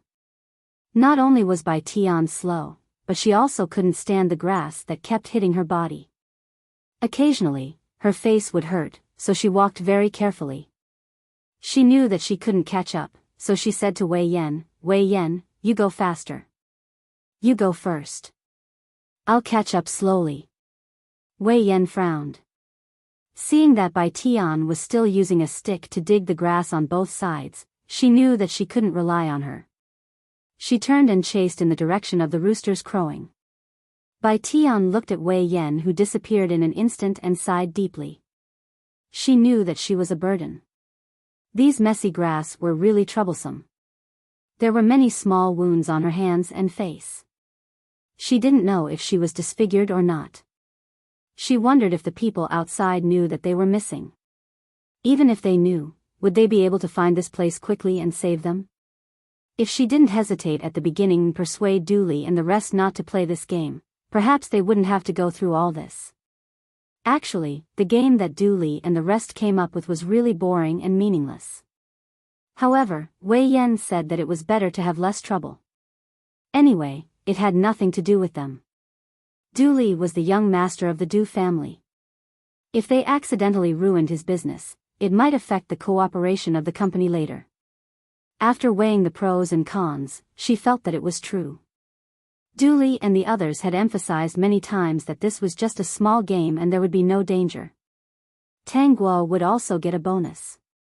She was so short of money, so this generous bonus should be enough for her to cover the expenses of the whole university and even improve the living standards of her family. As Bai Tian walked, she was in a daze. She wondered if this was the cycle of karma that people talked about. If she had persuaded him or not come, then none of this would have happened. Ah! A scream interrupted Bai Tian's thoughts. She recognized the voice as Wei Yan's. She hurriedly chased after the voice and shouted, Wei Yan, what happened to you? Wei Yan. I'm here, Bai Tian, I'm here. I fell into a pit and was bitten by something. Bai Tian could hear the pain in Wei Yan's voice. She hurried over. Soon, she found a pit. After pushing aside some grass, she saw Wei Yan. Of course, she also saw the other situation in the pit. A snake was wrapped around Wei Yan's leg. Wei Yan also noticed it and screamed in fear. Bai Tian, quickly pull me up. This pit wasn't shallow. Bai Tian didn't know what to do for a moment. She hurriedly looked around, hoping to find a tool. However, other than the grass, there wasn't even a decent branch. Chapter 5386. Bai Tian. Wei Yan saw that Bai Tian was in a daze. Hurry up and find a rope. This snake has been coiling around my leg and even bit me just now. It's not poisonous. Bai Tian was a little flustered. There's no life here. There are no branches either. Why don't I call for help and get the other students to come and help? Wei Yan's forehead was covered in cold sweat. Can you guarantee that after you call for help, you can still find this direction? Bai Tian was silent. No. Therefore, she couldn't call for help. She wouldn't be able to find it later. Are there stones above? Bai Tian quickly looked. Yes. Throw 2 stones down first. I'll deal with this snake first. Wei Yan was also afraid, but her strong desire to survive made her have to be strong. Anyway, Bai Tian was unreliable. She was just a delicate girl who didn't know anything and was a little naive. Bai Tian did as she was told. However, when she went to pick up the stones, she realized that there were 2 snakes around her. These 2 snakes didn't coil around the stones but were not far from them. If she reached out, she might be bitten. This snake had color. She didn't have any common sense. It was most likely poisonous. If she was bitten and didn't inject the serum in time, she might die. Bai Tian trembled. Wei Yan, two snakes suddenly appeared beside the stones. They are very colorful. They might be poisonous. As soon as Bai Tian finished speaking, Wei Yan stopped talking. The snake that bit her wasn't poisonous and didn't have any color. However, she felt that her body was in good condition. Even if it was poisonous, it probably wasn't very poisonous and wouldn't kill her. I'll see if I can lure them away first and then pick up the stones. Bai Tian's voice sounded again. This made Wei Yan heave a sigh of relief. She thought that Bai Tian would give up on saving her. Thinking about it, according to Bai Tian's personality, she wouldn't think that far and wouldn't leave her in the lurch.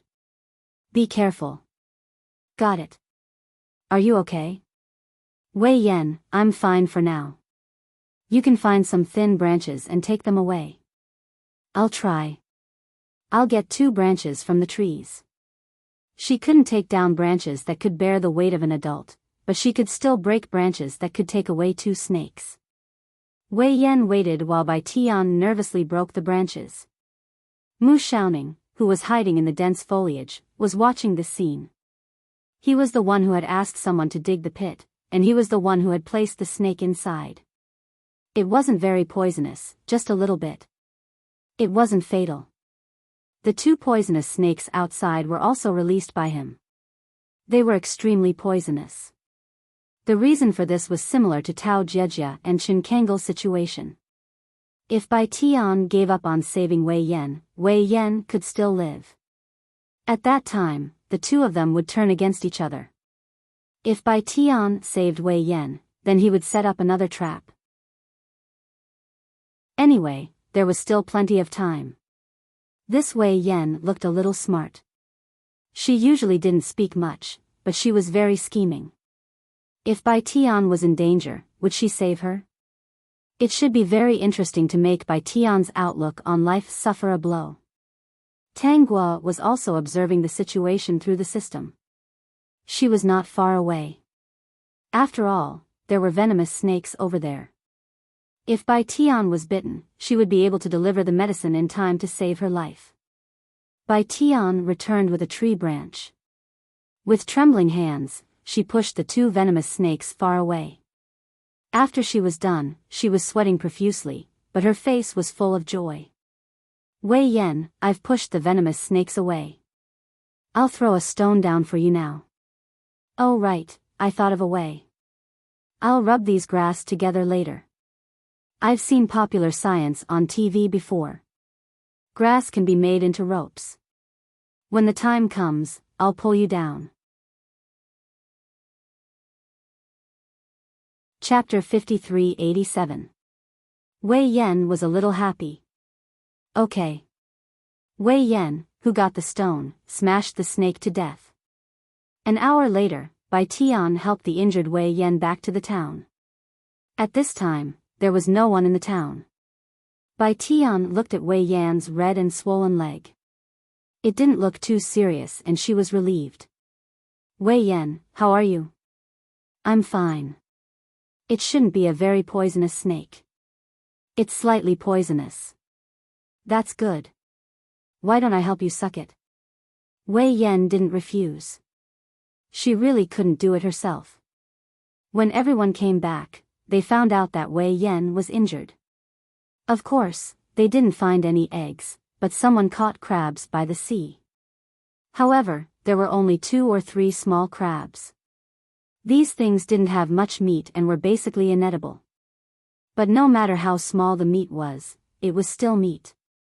The crabs were still used to make soup, and the person who found them could have won alone. Tao Jiejia and Qin Kangle were hanging upside down. 2 days had passed and they were both in a semi-conscious state. Many of the sharp wooden sticks in the pit had been gnawed off by the rats. Qin Kangle felt more and more relaxed. When all the wooden sticks were bitten off, he asked Tao Jiejia to cut the rope. Tao Jiejia was with him at a critical time. He wouldn't treat her badly. The two of them rarely communicated. Their lips were dry and cracked and they could barely speak. Occasionally, they would groan to show that they were still alive. Tao Jejia was really at the limit of her body. She couldn't hold the knife anymore. If she continued and the knife fell to the ground, she would never have a chance to cut the rope. She wanted to go out and live. She had waited for 2 days and no one could find them. She had already persevered. Now, she really just wanted to live. She didn't say anything. She reached out and cut the rope with the knife. The knife was very fast and the rope broke. Then, Chen Kangol screamed. Tao Jejia fell to the ground. Although it hurt, she felt reborn. She didn't dare to look at Chen Kangol in the pit. Even if she could save him now, she wouldn't. If she went out, Chen Kangol would definitely kill her. Therefore, the only way was to make Chen Kangol stay here forever so that she would not be hurt. She had been here for 2 days and was half dead. At least she did not let Chen Kangol down. After resting for a while, Tao Jejia hurriedly got up from the ground and walked in the direction of the town based on her memories. The paper puppet that had turned into a rat had already removed the array formation. Tao Jejia exhausted all her strength and finally returned to the small town. Along the way, she had even prepared an excuse. When she saw everyone, she told them that she and Chen Kangol had met with an accident. Both of them had fallen into a deep pit.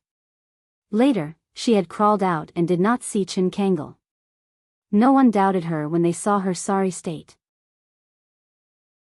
Tao Jejia didn't dare to mention the existence of the mysterious man. After all, if she said too many things, she would be exposed and it would be difficult to make up a story. She didn't know that Chen Kangol's leg was only injured.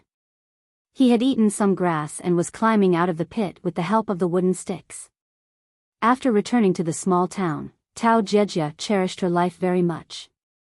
After eating several bowls of wild vegetable soup, she finally fell asleep. In the morning, before dawn, Tang Guo was woken up by the system. Dear host, Chen Kangol is back. He drank some and ate the rest of the wild vegetable soup. Now, he is going straight to Tao Jejia's room.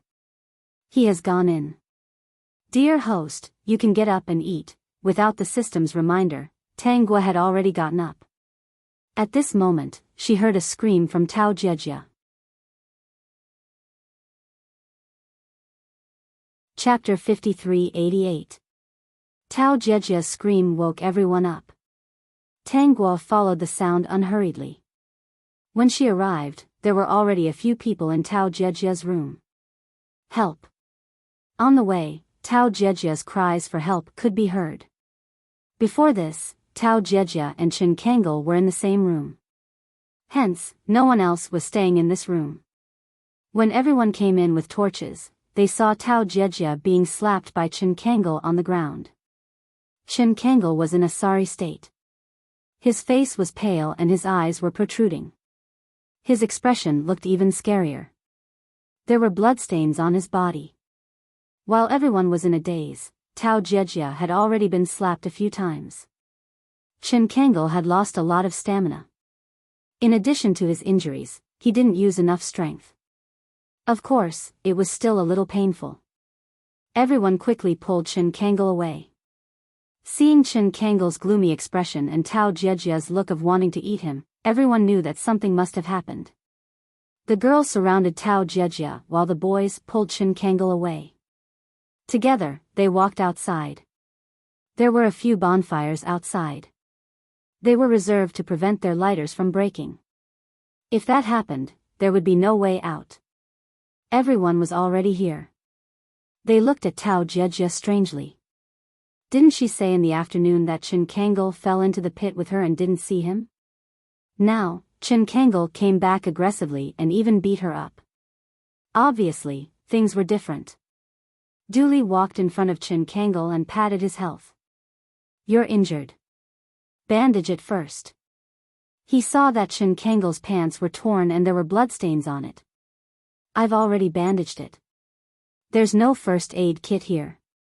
This is the only way to stop the bleeding. When Chin Kangol spoke, he didn't even look at Dooley. His eyes were fixed on Tao Jejia. Tao Jejia finally saw that the person who slapped her was Chin Kangol. Why wasn't he dead? It looked like he was just lightly injured. If she had known this would happen, she would have held on longer. She would have lived a good life. At this moment, Tao Jejia was filled with regret. After the regret, she felt even more fear. Do you regret not being able to hold on for one more day? Chin Kangol said sarcastically, Tao Jejia, I knew that you wanted my money, but I didn't expect you to be so heartless in the end. You actually cut the rope without saying a word. That pit is full of sharpened wood. Do you know what it means when the rope breaks? I will be pierced by thousands of arrows. At the mention of this, Chin Kangol was furious. In the first 2 days, he was quite touched. No matter what, Tao Jejia could actually persevere for so long. He was thinking that when the rats ate all the wooden strips, he would ask Tao Jejia to cut the rope. He didn't expect Tao Jejia to be in such a hurry. She didn't even wait for him and didn't even inform him. Fortunately, there were only 2 wooden planks left. He tried his best to avoid being hit in his vitals, but his thigh was also scratched and bled quite a bit. Fortunately, he often worked out and did some strength training. Otherwise, he wouldn't have been able to hold on until he came back. Everyone understood what was going on from Chin Kangol's words. Dooley still wanted to know more. Kangol, what happened to you two these few days? Chin Kangol knew that he couldn't teach Tao Jejia a lesson now. He sat down quietly and told her everything that happened these few days. He saw Tao Jejia's pale face and smiled crookedly. Everyone knew about this. After this, who would dare to be friends with Tao Jejia? Chapter 53-89. Tao Jejia, this isn't over. Chin Kangol's harsh words provoked Tao Jejia. She shouted with red eyes, Chin Kangol, what are you angry about? Yes, you should be angry. But no matter what, I've been with you for more than 2 days. I've already reached my limit. If it were someone else, I might have given up on you that day, cut the rope, and run away. If I hadn't been with you for more than 2 days, would the rats have eaten those wooden sticks? If I had heartlessly cut the rope, your corpse would have smelled. Chin Kangol, in the face of life and death, let's exchange. If it were you, would you have done what I did? Chin Kangol's expression was ugly. If it were an exchange, we would have been out long ago. If it weren't for your weak strength, would you have pulled me up? Chin Kangol, you have to be reasonable. Don't you feel embarrassed saying this? You're more than 1.8 meters tall and work out frequently. Your weight is almost the same as your height. I'm only more than 80 kilograms and I'm hanging upside down. Can I pull you up? If I could pull you up, would I have stayed with you for 2 days? To be honest, I did it for your money because I wanted to live a different life. But I'm not the kind of person who has no conscience for money. No matter what, I've persisted for 2 days. That's enough. Do you dare say that you didn't persist for 2 days because you wanted to rely on me for the rest of your life when you got out? Chin Kangol exposed Tao Jejia's previous thoughts and even mocked her. So, don't make it sound so noble and innocent. Isn't the reason why you persisted for 2 days mostly because you wanted to get what you wanted? In the end, you couldn't hold on anymore because you felt that you were at your limit and decided to protect yourself first. Tao Jejia, is there a problem with me protecting my own life first? I'm not a saint or a philanthropist. I'm not the kind of person who would sacrifice herself for others. I don't want to be someone who would sacrifice herself for love. At critical times, protecting oneself is human nature. Chin Kangol, I can't be bothered to talk about this with you. Because Chin Kangol realized that no one was criticizing Tao Jejia. Everyone, including her brother Dooley, was silent and didn't express their opinions on this matter. What did this mean? It meant that everyone here agreed with what Tao Jejia said. Actually, if it were him, he would definitely protect himself. However, he was still very angry. Tao Jejia was a heartless woman who only loved money. Let's put this matter behind us. Just now, you said that a mysterious person appeared to pass you the knife. Wei Yan broke the silence and looked at Tao Jejia. Do you still remember what that person looked like? I didn't see what he looked like. He was wearing a black robe, and his face was covered. He looked like a Grim Reaper from an anime, and his blade looked like the Grim Reaper's scythe. As for his voice, it was very mechanical and a little hoarse. That's all I can remember. Tao Jejia looked like she was ready to throw caution to the wind. Since the truth has been exposed, I'm not afraid of anything. Not many people can make a different choice from me at that time. Through this person, I can be sure that we are being watched. Our every move is under the eyes of the other party. Wei Yan said, I think so too, but I don't know what the person behind this is thinking. I don't know the real motive, but I'm sure that the other party wanted to kill us. Chen Kangol said, if it wasn't for my good luck, I might have really died. Chapter 5390. After saying this, he glanced at Tao Jejia. It was impossible for him to forget this grudge. Tao Jejia was not afraid this time. Who knew if they could get out of here alive? What was there to be afraid of? Chen Kangol, who had left his family, was just a paper tiger. Then what should we do now? Bai Tian asked the question that was on everyone's mind. If someone was behind this, how could they get out of control and return to where they belonged? Things happened one after another. Every time they could get out of danger, it was all due to luck. If their luck ran out, wouldn't someone die? Everyone here could become that unlucky person. It was only a matter of time. It was early in the morning, and it was already a little cold.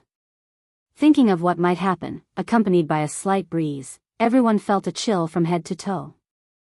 If someone planned this, then what about the walking clothes that night? The one who spoke was the boy who peed outside that night. I'm sure that those clothes are definitely not high-tech. No one is controlling them. I saw it fly up with my own eyes. It even went up the stairs and climbed over the railing as if there was someone inside. The only thing I can be sure of is that the clothes are flat. The boy's words made everyone fall silent again. Maybe it's not that someone planned something, but that we barged into a place we shouldn't have. Do you think that's possible? We only encountered those traps when we went there ourselves. If someone really planned all of this, the other party should have taken the initiative to come here to harm us. For example, wouldn't it be easier to just stab us in the neck while we were sleeping? Bai Tian said, and the mysterious person that Tao Jejia met might have thought that it was fun and liked to play with people outside. If he really wanted to harm you, why didn't he just kill the two of you who couldn't resist? Bai Tian's words made everyone ponder again. Yes, that made sense. Tang Guo was silent. She glanced at Mu Shaoning in the corner. He was still burying his head. This guy is secretly laughing. Dear host, he probably thinks that his plan is perfect and can make everyone confused. Mu Shaoning was indeed laughing. He was proud of his plan, but at the same time, he felt regretful. This group of people was really lucky. A few days had passed so far. In another 1 or 2 days, it would be almost a week. No one had died. Although the plan was good, he was a little impatient that no one died. Could it be that he had to do it himself? Dear host, there's killing intent. He's getting impatient, Tang Guo replied calmly. Keep an eye on him. Don't let his hands be stained with blood. Since their discussion was fruitless, they could only repeat their previous routine.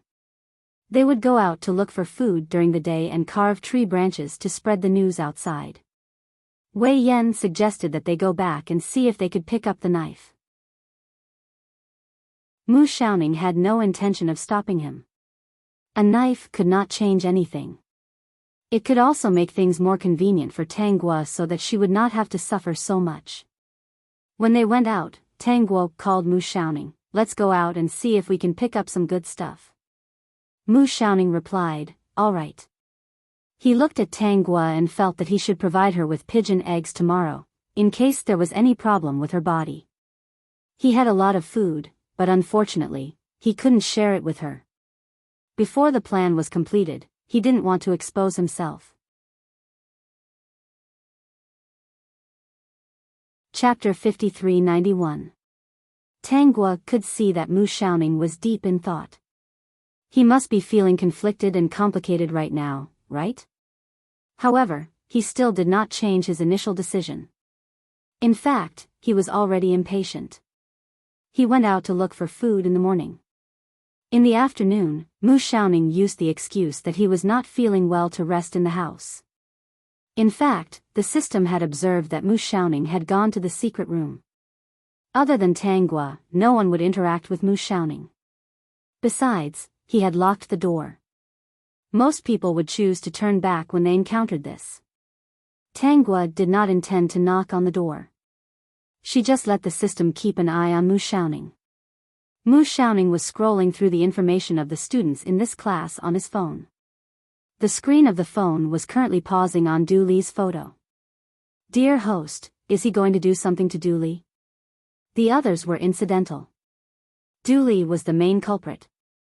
Before Tanghua could speak, the system spoke again. Dear host, he took out a phone from a box. I scanned it. This phone belongs to Du Li. He is using Du Li's phone to play a standalone game. Tanghua had already gone to the beach. She was carving words on the tree branches with the others. Then, she threw the branches out. She was not afraid that the branches would be thrown out. Even if the people outside found out, they would not be able to enter. She was now thinking that when this matter was over and the people outside came to find her, she would have to erase all the evidence here. This was to prevent people from discovering the strangeness of this island and finding evidence from there. Dear host, you are thinking too far ahead. Have you thought about where you're going to take your wedding photos and what kind of photos you're going to choose? Are you going to go overboard if you don't beat me up for 3 days? Sob sob sob, you are a male system after all. Aren't you afraid of being laughed at by your little brother? Those little guys won't dare to laugh at me. They are not as good as me. Until now, those disobedient systems in the Space Administration who wanted to challenge me have all been defeated by me. The system snorted. So, even if you are in the system and have different identities, so what? You still can't beat me in a fight. Tanghua said, but they have serial numbers. System, dear host, you're too much of a bully. 111 said before that the signal from the Space Administration's boss is getting better and better. Who knows, maybe when the text can be transmitted over, I'll have a serial number. Wouldn't it be easy for a wild system like me to get a serial number? Then, congratulations in advance. Mu Xiaoning spent the entire afternoon playing with Du Li's phone. He only stopped when the phone ran out of battery and shut down automatically. That night, Mu Xiaoning secretly extinguished the fire and sneaked into Du Li's room to put away his phone before returning to his room to sleep. When the students who took turns to cook in the morning woke up, they found that the fire was completely extinguished. The lighter was with Du Li, so they could only knock on Du Li's door and ask for the lighter. Du Li opened the door and let them in. Then, she turned around and looked for a lighter in the drawer. When she opened the drawer, Du Li saw her phone inside. She was stunned. Then, she quickly took out the lighter and closed the drawer. She did this almost subconsciously. He turned around and saw that the students who came in did not seem to have noticed it. He sighed in relief. Take it. Remember to take it back when the fire burns. This is our only lighter. It can't be broken or thrown away. Chapter 5392. Got it, class monitor. The student who got the lighter only felt that Du Li was a little weird today, so he didn't think too much about it. After they left, Du Li opened the drawer and took out his phone. Before he could laugh, he found that his phone was turned off. There was no battery. At that moment, the door was suddenly pushed open. He subconsciously put his hand behind his back. The phone was in his hand. He couldn't explain himself, so he had to hide it first. In class, the fire is lit. I'm here to return the lighter. Okay, put it on the cupboard. The student who returned the lighter still felt that Dooley was a little weird, especially when he had one hand behind his back, as if he was hiding something. The student's eyes darkened. Did Dooley find something good and secretly eat it? After a while, the news that Dooley must have secretly hidden something and ate it in his room spread in a small circle. Everyone was a little afraid of Dooley, so they didn't dare to mention it in front of him. However, they all kept it in mind. As the days passed, there was still no hope of leaving. Who knew what would happen on this island? Therefore, people still had to be a little selfish. Tao Jejia was right. Everyone wanted to live. In order to survive in this place, food and water were the most important things, other than avoiding the dangers that might appear. Dooley understood that the phone appeared at the wrong time. It was most likely a plot by the person behind it. He just didn't know who this person was. Was there a plan or was it just a prank? The key now was to get rid of the phone to avoid misunderstandings. What made Dooley even more surprised was that in the afternoon, someone suggested that they should split up. Whoever found something would get it. That would be fairer. The fire seed belonged to everyone, but if they found something, they could use it themselves. After all, no one knew how long they would stay here. They couldn't always take care of those who couldn't even take care of themselves, right? They could form a small circle. There were so many pots in the town, and no one could use one. There was really no need to eat from the same pot every day. Not only was it tiring, but they also couldn't get much. It was especially unfair to those who found something good. Those who had been taken advantage of quickly agreed, expressing that it was a good idea. Dooley immediately objected, "Let's go first. What we need the most is unity. If we're not united, then we might not be able to wait until the people outside find us. Then, wouldn't people like us, who know how to cook, look for food, and are busy with everything, be at a disadvantage?" Class monitor, most people in the class don't know how to do anything. At most, they can find some wild vegetables, but even if they find them, they might not be edible. Seriously, it's been a week, and everything has been done by us. It's too tiring. We're all young masters and princesses of our families. There's no need to keep serving certain people, right? Also, the good stuff we found, I've long wanted to say, why should we share it with those who didn't find anything? If you can't find it, then just eat wild vegetables. Why do you have to share the meat? It's not enough for one person to eat anyway. Yes, we've been separated. I've wanted to do this for a long time. I also agree with splitting up. Anyway, we don't want to eat from the same big pot, and we can't eat our fill. We might as well do our own things. It's easier, and we can eat our fill. If we find something good, we can at least have a good meal. What was this? We can eat some soup every time.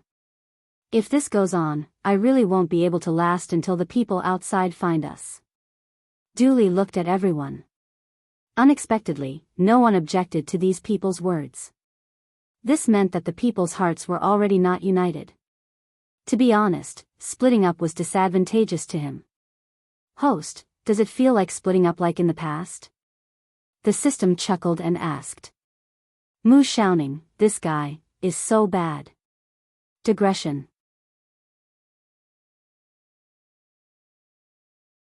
Chapter 5393. Splitting up at this time is indeed disadvantageous in the long run. Wei Yan said, we're all classmates. We're staying on the island because of an accident. We don't really want to settle down here. For safety and the series of things that may happen next, I don't think there's a need to split up. It's easy to cause disharmony and it's disadvantageous to all of us. Yun Lingling, anyway, it's not your eggs that were stolen. If you're willing to contribute it, it's your business. Stop being a neutral person and act like a wise person. Besides, why should we listen to the class leader and you? Can't we live on our own? Yes, live on our own. We're just informing the class leader. You have no right to control us. The person who spoke was the classmate who went to get the lighter in the morning. His name was Chui Yuanyong. Right now, our common property is the fire seed. Other than this, we'll live on our own. How long we can last is up to fate. Anyway, this way, I can last longer. As for the other things, when the time comes, we'll barter and exchange with labor. Isn't that good? Chui Yuanyong thought to himself, you're all secretly hiding things in class. You usually act righteous. When you're enjoying life, the ones who are tired and do the hard work are the small ones like us. On what basis could he, duly, command from high above, do nothing, and enjoy the same treatment as the rest of them who were doing manual labor? Yes, this way, no one will think that someone is prepared and slack off. If they don't work, they'll just wait to starve to death. Yun Lingling said. She was still brooding over the fact that her eggs were stolen last time and she could only drink 2 bowls of wild vegetable egg soup with a little bit of egg flavor. Wei Yan frowned. She looked around at everyone and found that basically no one objected to this. It seemed that everyone was willing to take care of themselves. This was a big taboo. Under these conditions, who wouldn't want to eat alone? She also wanted to. However, once she did this, the group would disband. As time passed, it would be unfriendly to everyone. Especially now that they knew that there were other people on the island who were very unfriendly to them. If something happened, they would be a plate of loose sand. There was nothing they could do. She thought of the couple who turned against each other, Tao Jejia and Chen Kangol. If those people who were hiding on the island used this method to instigate them, it was hard to guarantee that they would not kill each other. It's decided then. In the future, the few of us in the dormitory will be a small group. We will take care of our own meals. If you want to eat from the same pot, that's your business. The few of us won't agree to it. Chui Yuanyong said. He also went over and occupied a pot. He used a stone to write a name on the floor and marked out a territory, indicating that this was the place of the few people in the dormitory. With Chui Yuanyong taking the lead, the other small groups also went to occupy a pot. When Du Li and Wei Yan saw this, they knew that they couldn't stop it. They could only stand there helplessly and watch the chaos. Since we can't stop it, then forget it. Wei Yan and Bai Tian walked to Du Li's side. It's useless to force everyone together. Du Li, that's the only way. In the end, Du Li, Wei Yan, Bai Tian, Chen Kangol, and Tao Jejia formed a small group.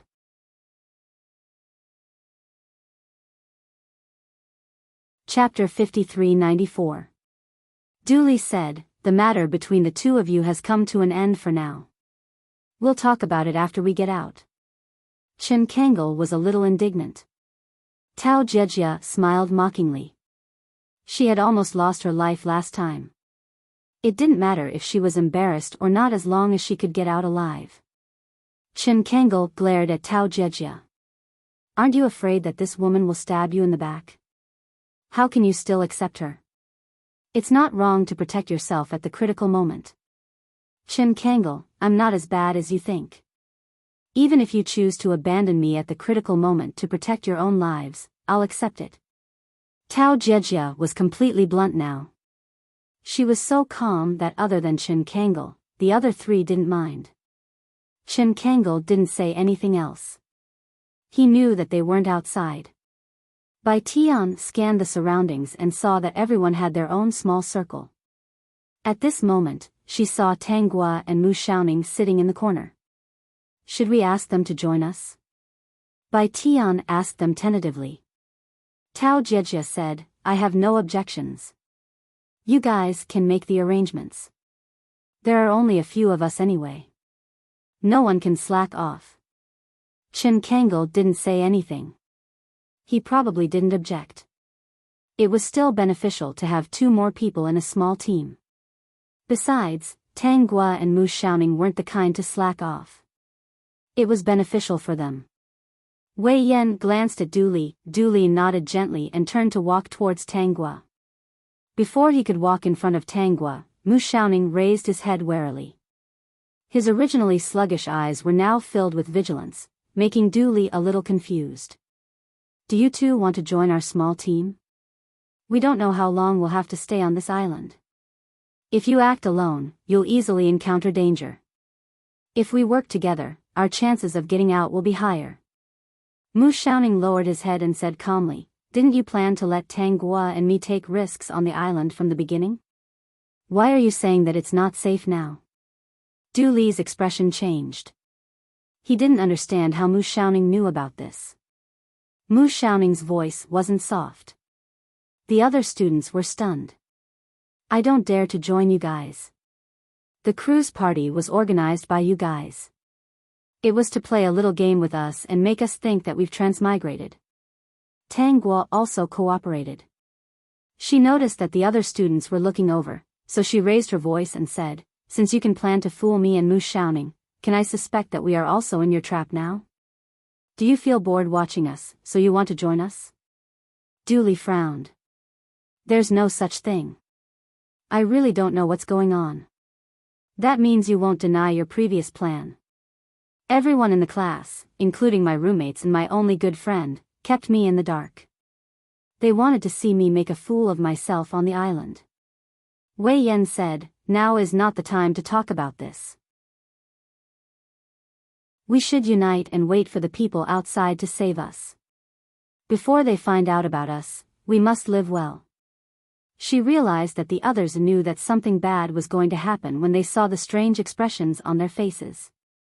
She didn't know who didn't say anything and accidentally let Tanggua and Mu Xiaoning know about this. She glanced at the other students and realized that they more or less looked uncomfortable. They must have secretly discussed this matter and accidentally let Tanggua hear it. Unite? With you guys? Tanggua's expression was cold. Who knows if it's another conspiracy? I'm a little scared. System, as if.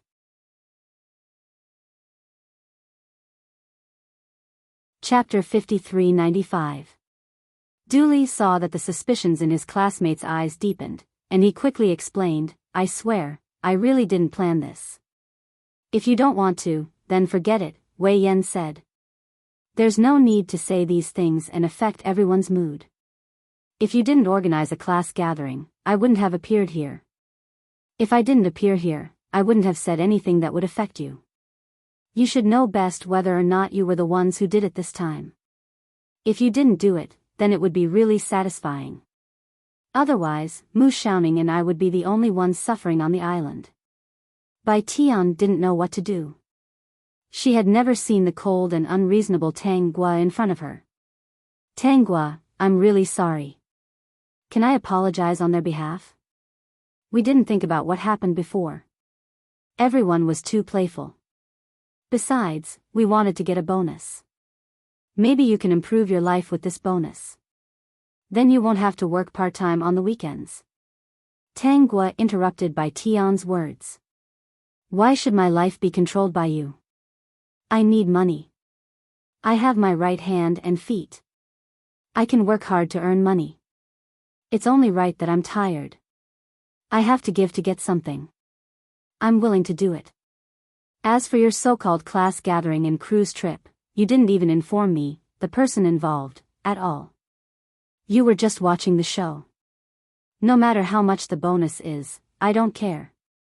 Bai Tian, forget it if she doesn't want to. Wei Yan stopped Bai Tian, who was about to speak. After staying on the island for so many days, everyone's temper is bad. Let's not talk anymore. Students, take care. I hope you can survive until the people outside find you. Wei Yan pulled Bai Tian away. She felt that it wasn't a good thing to let Tanggua and Mu Xiaoning join the small team. They might even sow discord from time to time. Tanggua deliberately let everyone understand that she already knew their plan. The reason why she had a falling out with them was because she wanted to change her character setting. She didn't need to be nice to everyone. Now that the class was divided into small groups, it was even more fun. Let's team up. Mu Xiaoning said to Tanghua, they've already shared the blame. Let's find another one. He was happy to have such a small team. That way, he could secretly give her more food every day so that she would not starve. Tanghua readily agreed and left with Mu Xiaoning. How about we change places and not stay with them? Mu Xiaoning said. Tanghua agreed. She wanted to see what kind of tricks this guy could play. Every household in the town has a stove. We'll use the stove. The courtyard that I live in is not occupied by anyone else. We'll renovate that place and prepare a room for you. Also, I found some old locks that can lock the door. Tanghua followed beside Mu Xiaoning and listened to him talk about the following arrangements. She kept responding. Mu Xiaoning turned around and looked at the clothes Tanghua was wearing. He thought to himself that he still had to find something to wear. There were all kinds of things hidden in the secret chamber. They were all collected from all over the country. He wondered if there was anything suitable for winter. Although Tanghua's outer clothes looked a little dirty, in fact, she changed her inner clothes every day. The other students more or less had a smell on them. She was the only one who was clean. A few girls were even more unlucky. They even had their periods. There were no sanitary pads here, so they could only use the old method of wrapping the ashes with cloth.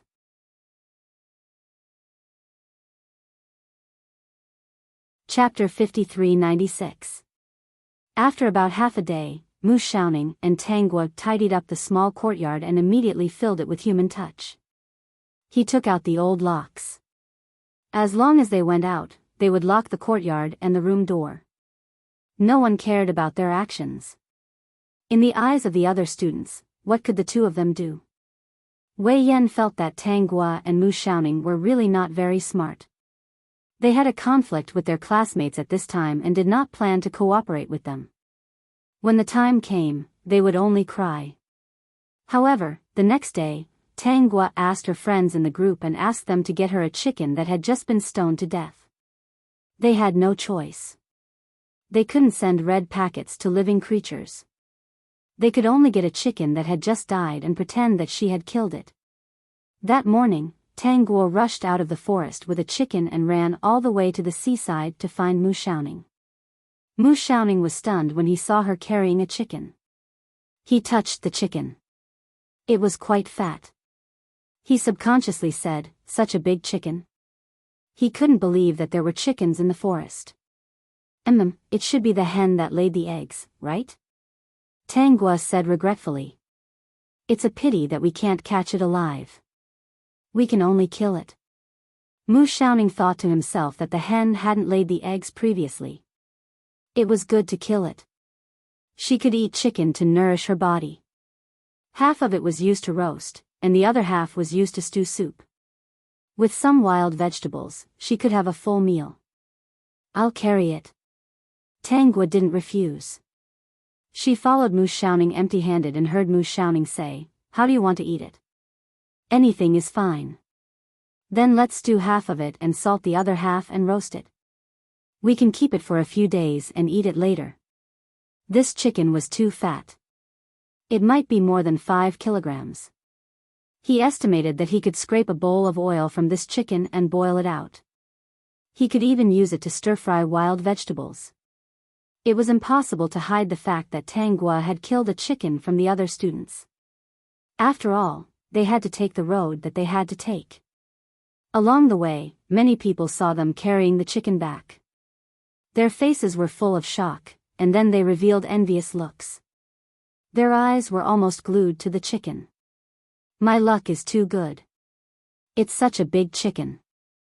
If we didn't split up, everyone would be able to drink chicken soup. I don't know who it is that has nothing better to do, to actually start a split.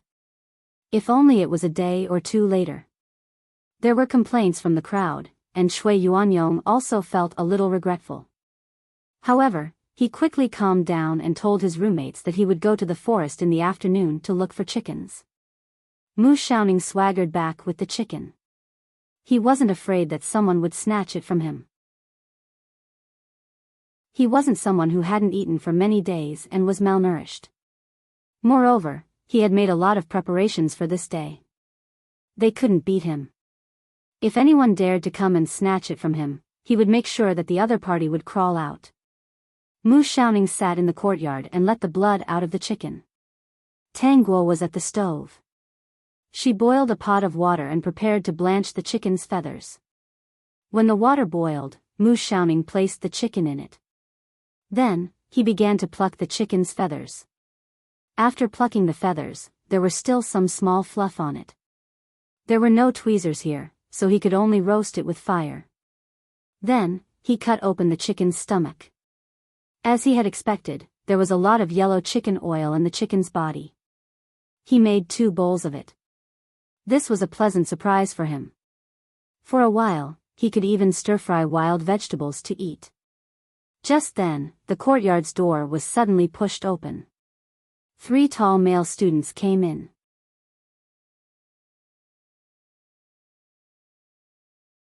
Chapter 5397. These 3 male students were usually the more ferocious ones in class. They didn't even greet them when they entered and walked straight into the kitchen. When they saw the disemboweled chicken, their eyes flashed fiercely. One of them walked over and wanted to take the chicken. In their eyes, Mu Xiaoning and Tang Guo were easy to bully. So what if they took it?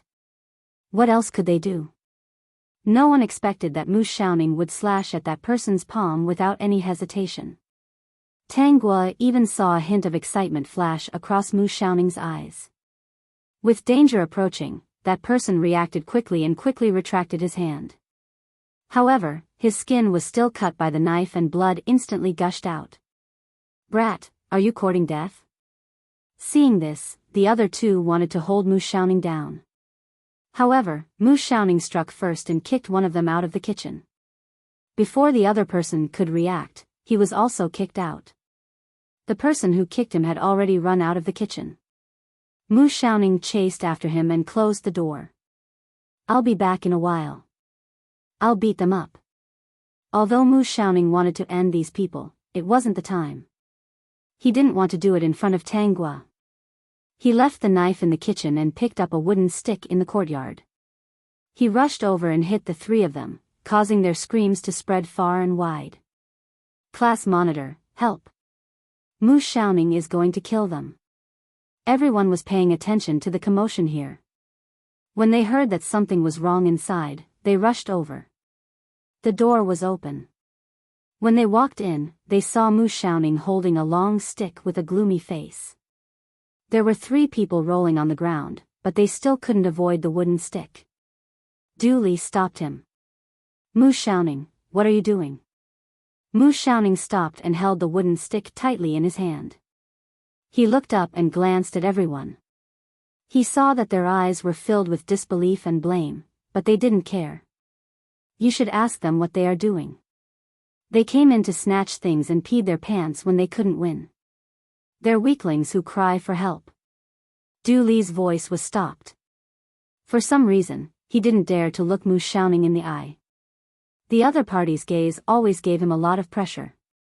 It was as if he was the prey and the other party was the hunter. It made him very uncomfortable. Didn't we agree that we'll each take care of our own business? Don't try to get any ideas. Mu Xiaoning casually threw the wooden stick to the side.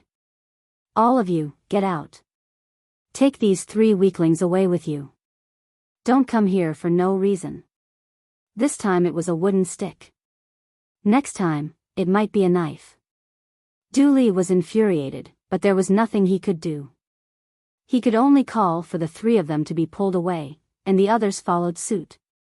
Those who originally had some thoughts did not dare to do so.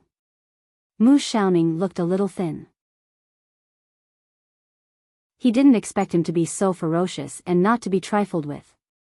A few hours later, everyone smelled the fragrance coming from the courtyard. They were extremely hungry, but they didn't dare to go over. Whether it was Mu Xiaoning or Tang Guo, it was difficult to communicate with them. In the past, Tang Guo was still fine. But ever since they had a falling out, she no longer gave them any face. Aren't you good friends with Tang Guo? Why don't you go and get some chicken soup? Someone asked Xiang Wen. Xiang Wen's face turned ugly, but she didn't say anything. Xiang Wen, to be honest, it's not wrong for her to be angry with you. Back then, what surprised me the most about the plan in class was that you two were so close, but you actually deceived her. So, are you two plastic sisters? Qin Xiaohan asked with a grin, completely ignoring Xiang Wen's ugly expression. If she was my sister and someone dared to trick her like this, I would definitely torture them to death. Unfortunately, the end result of being sincere to someone is that they might not be sincere to you. Qin Xiaohan rested her chin on her hand. Xiang Wen couldn't help it. Then why did you snatch Yun Lingling's eggs? You almost angered her to death. I can't take it lying down. Before coming to the island, I took care of her everywhere. When she found the eggs, I was also beside her. In the end, when the eggs were cooked, she didn't even ask me. I couldn't take it anymore. Qin Xiaohan smiled and said, Tangua usually takes care of you, right? For the sake of the class monitor, you forgot about her. By the way, you should be a little jealous of her. After all, she's a famous beauty with so many suitors. Many of those suitors will get to know her through you. Also, you should like the class monitor, right? Qin Xiaohan's face was full of holes. What kind of sister are you? She's so unlucky to know you. Digression. See you tomorrow.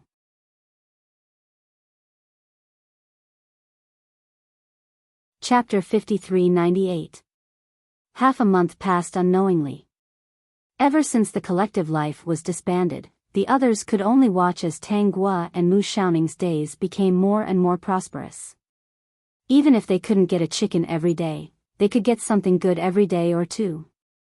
It could be a bird, an egg, or even some crabs or prawns.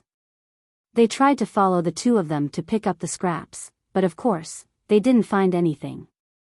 Some people got anxious and jumped out to accuse the two of them of only caring about themselves and not about their relationship as classmates. In the end, they were scolded by Tang Gua. They were indignant and wanted to cause trouble, but in the end, they were beaten up by Mu Xiaoning. Mu Xiaoning never held back when he beat people up. He kept punching the troublemaker.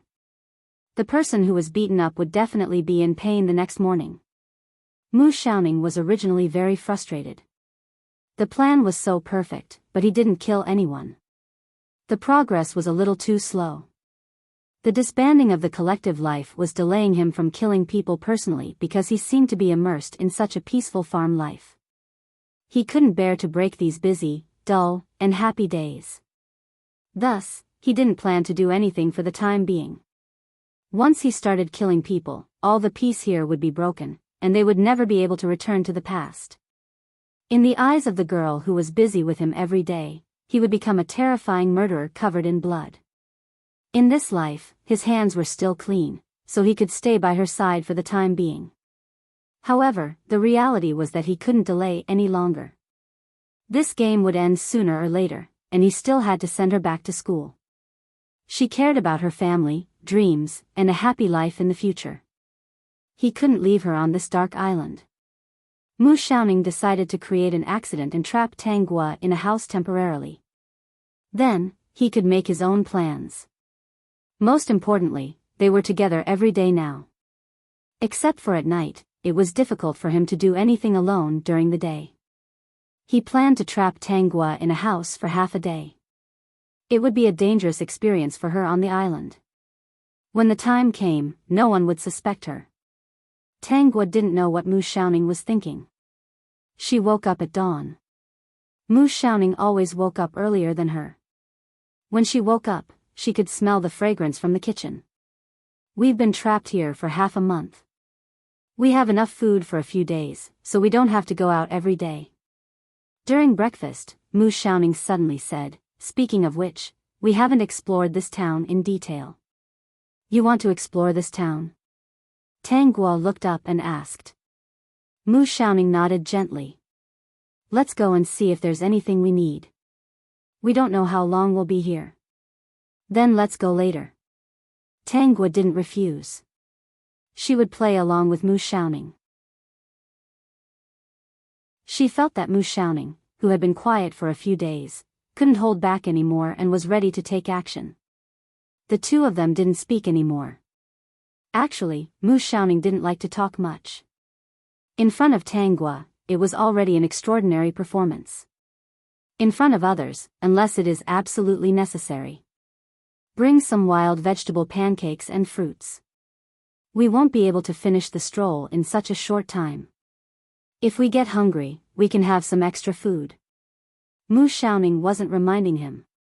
Instead, he had already done so. He was holding a basket made of weeds in his hand. This basket was made by Tanggua. She had made several of them, some big and some small. It was very convenient to put things in. You're tuning into the Dreamy Chapters YouTube channel. We're so grateful for your support, and don't forget to subscribe to join us on this incredible journey through captivating stories. Your generosity through donations truly makes a world of difference, as it's the primary source of revenue that allows me to expand and enhance this channel for you. Thank you from the bottom of my heart for being a part of this adventure.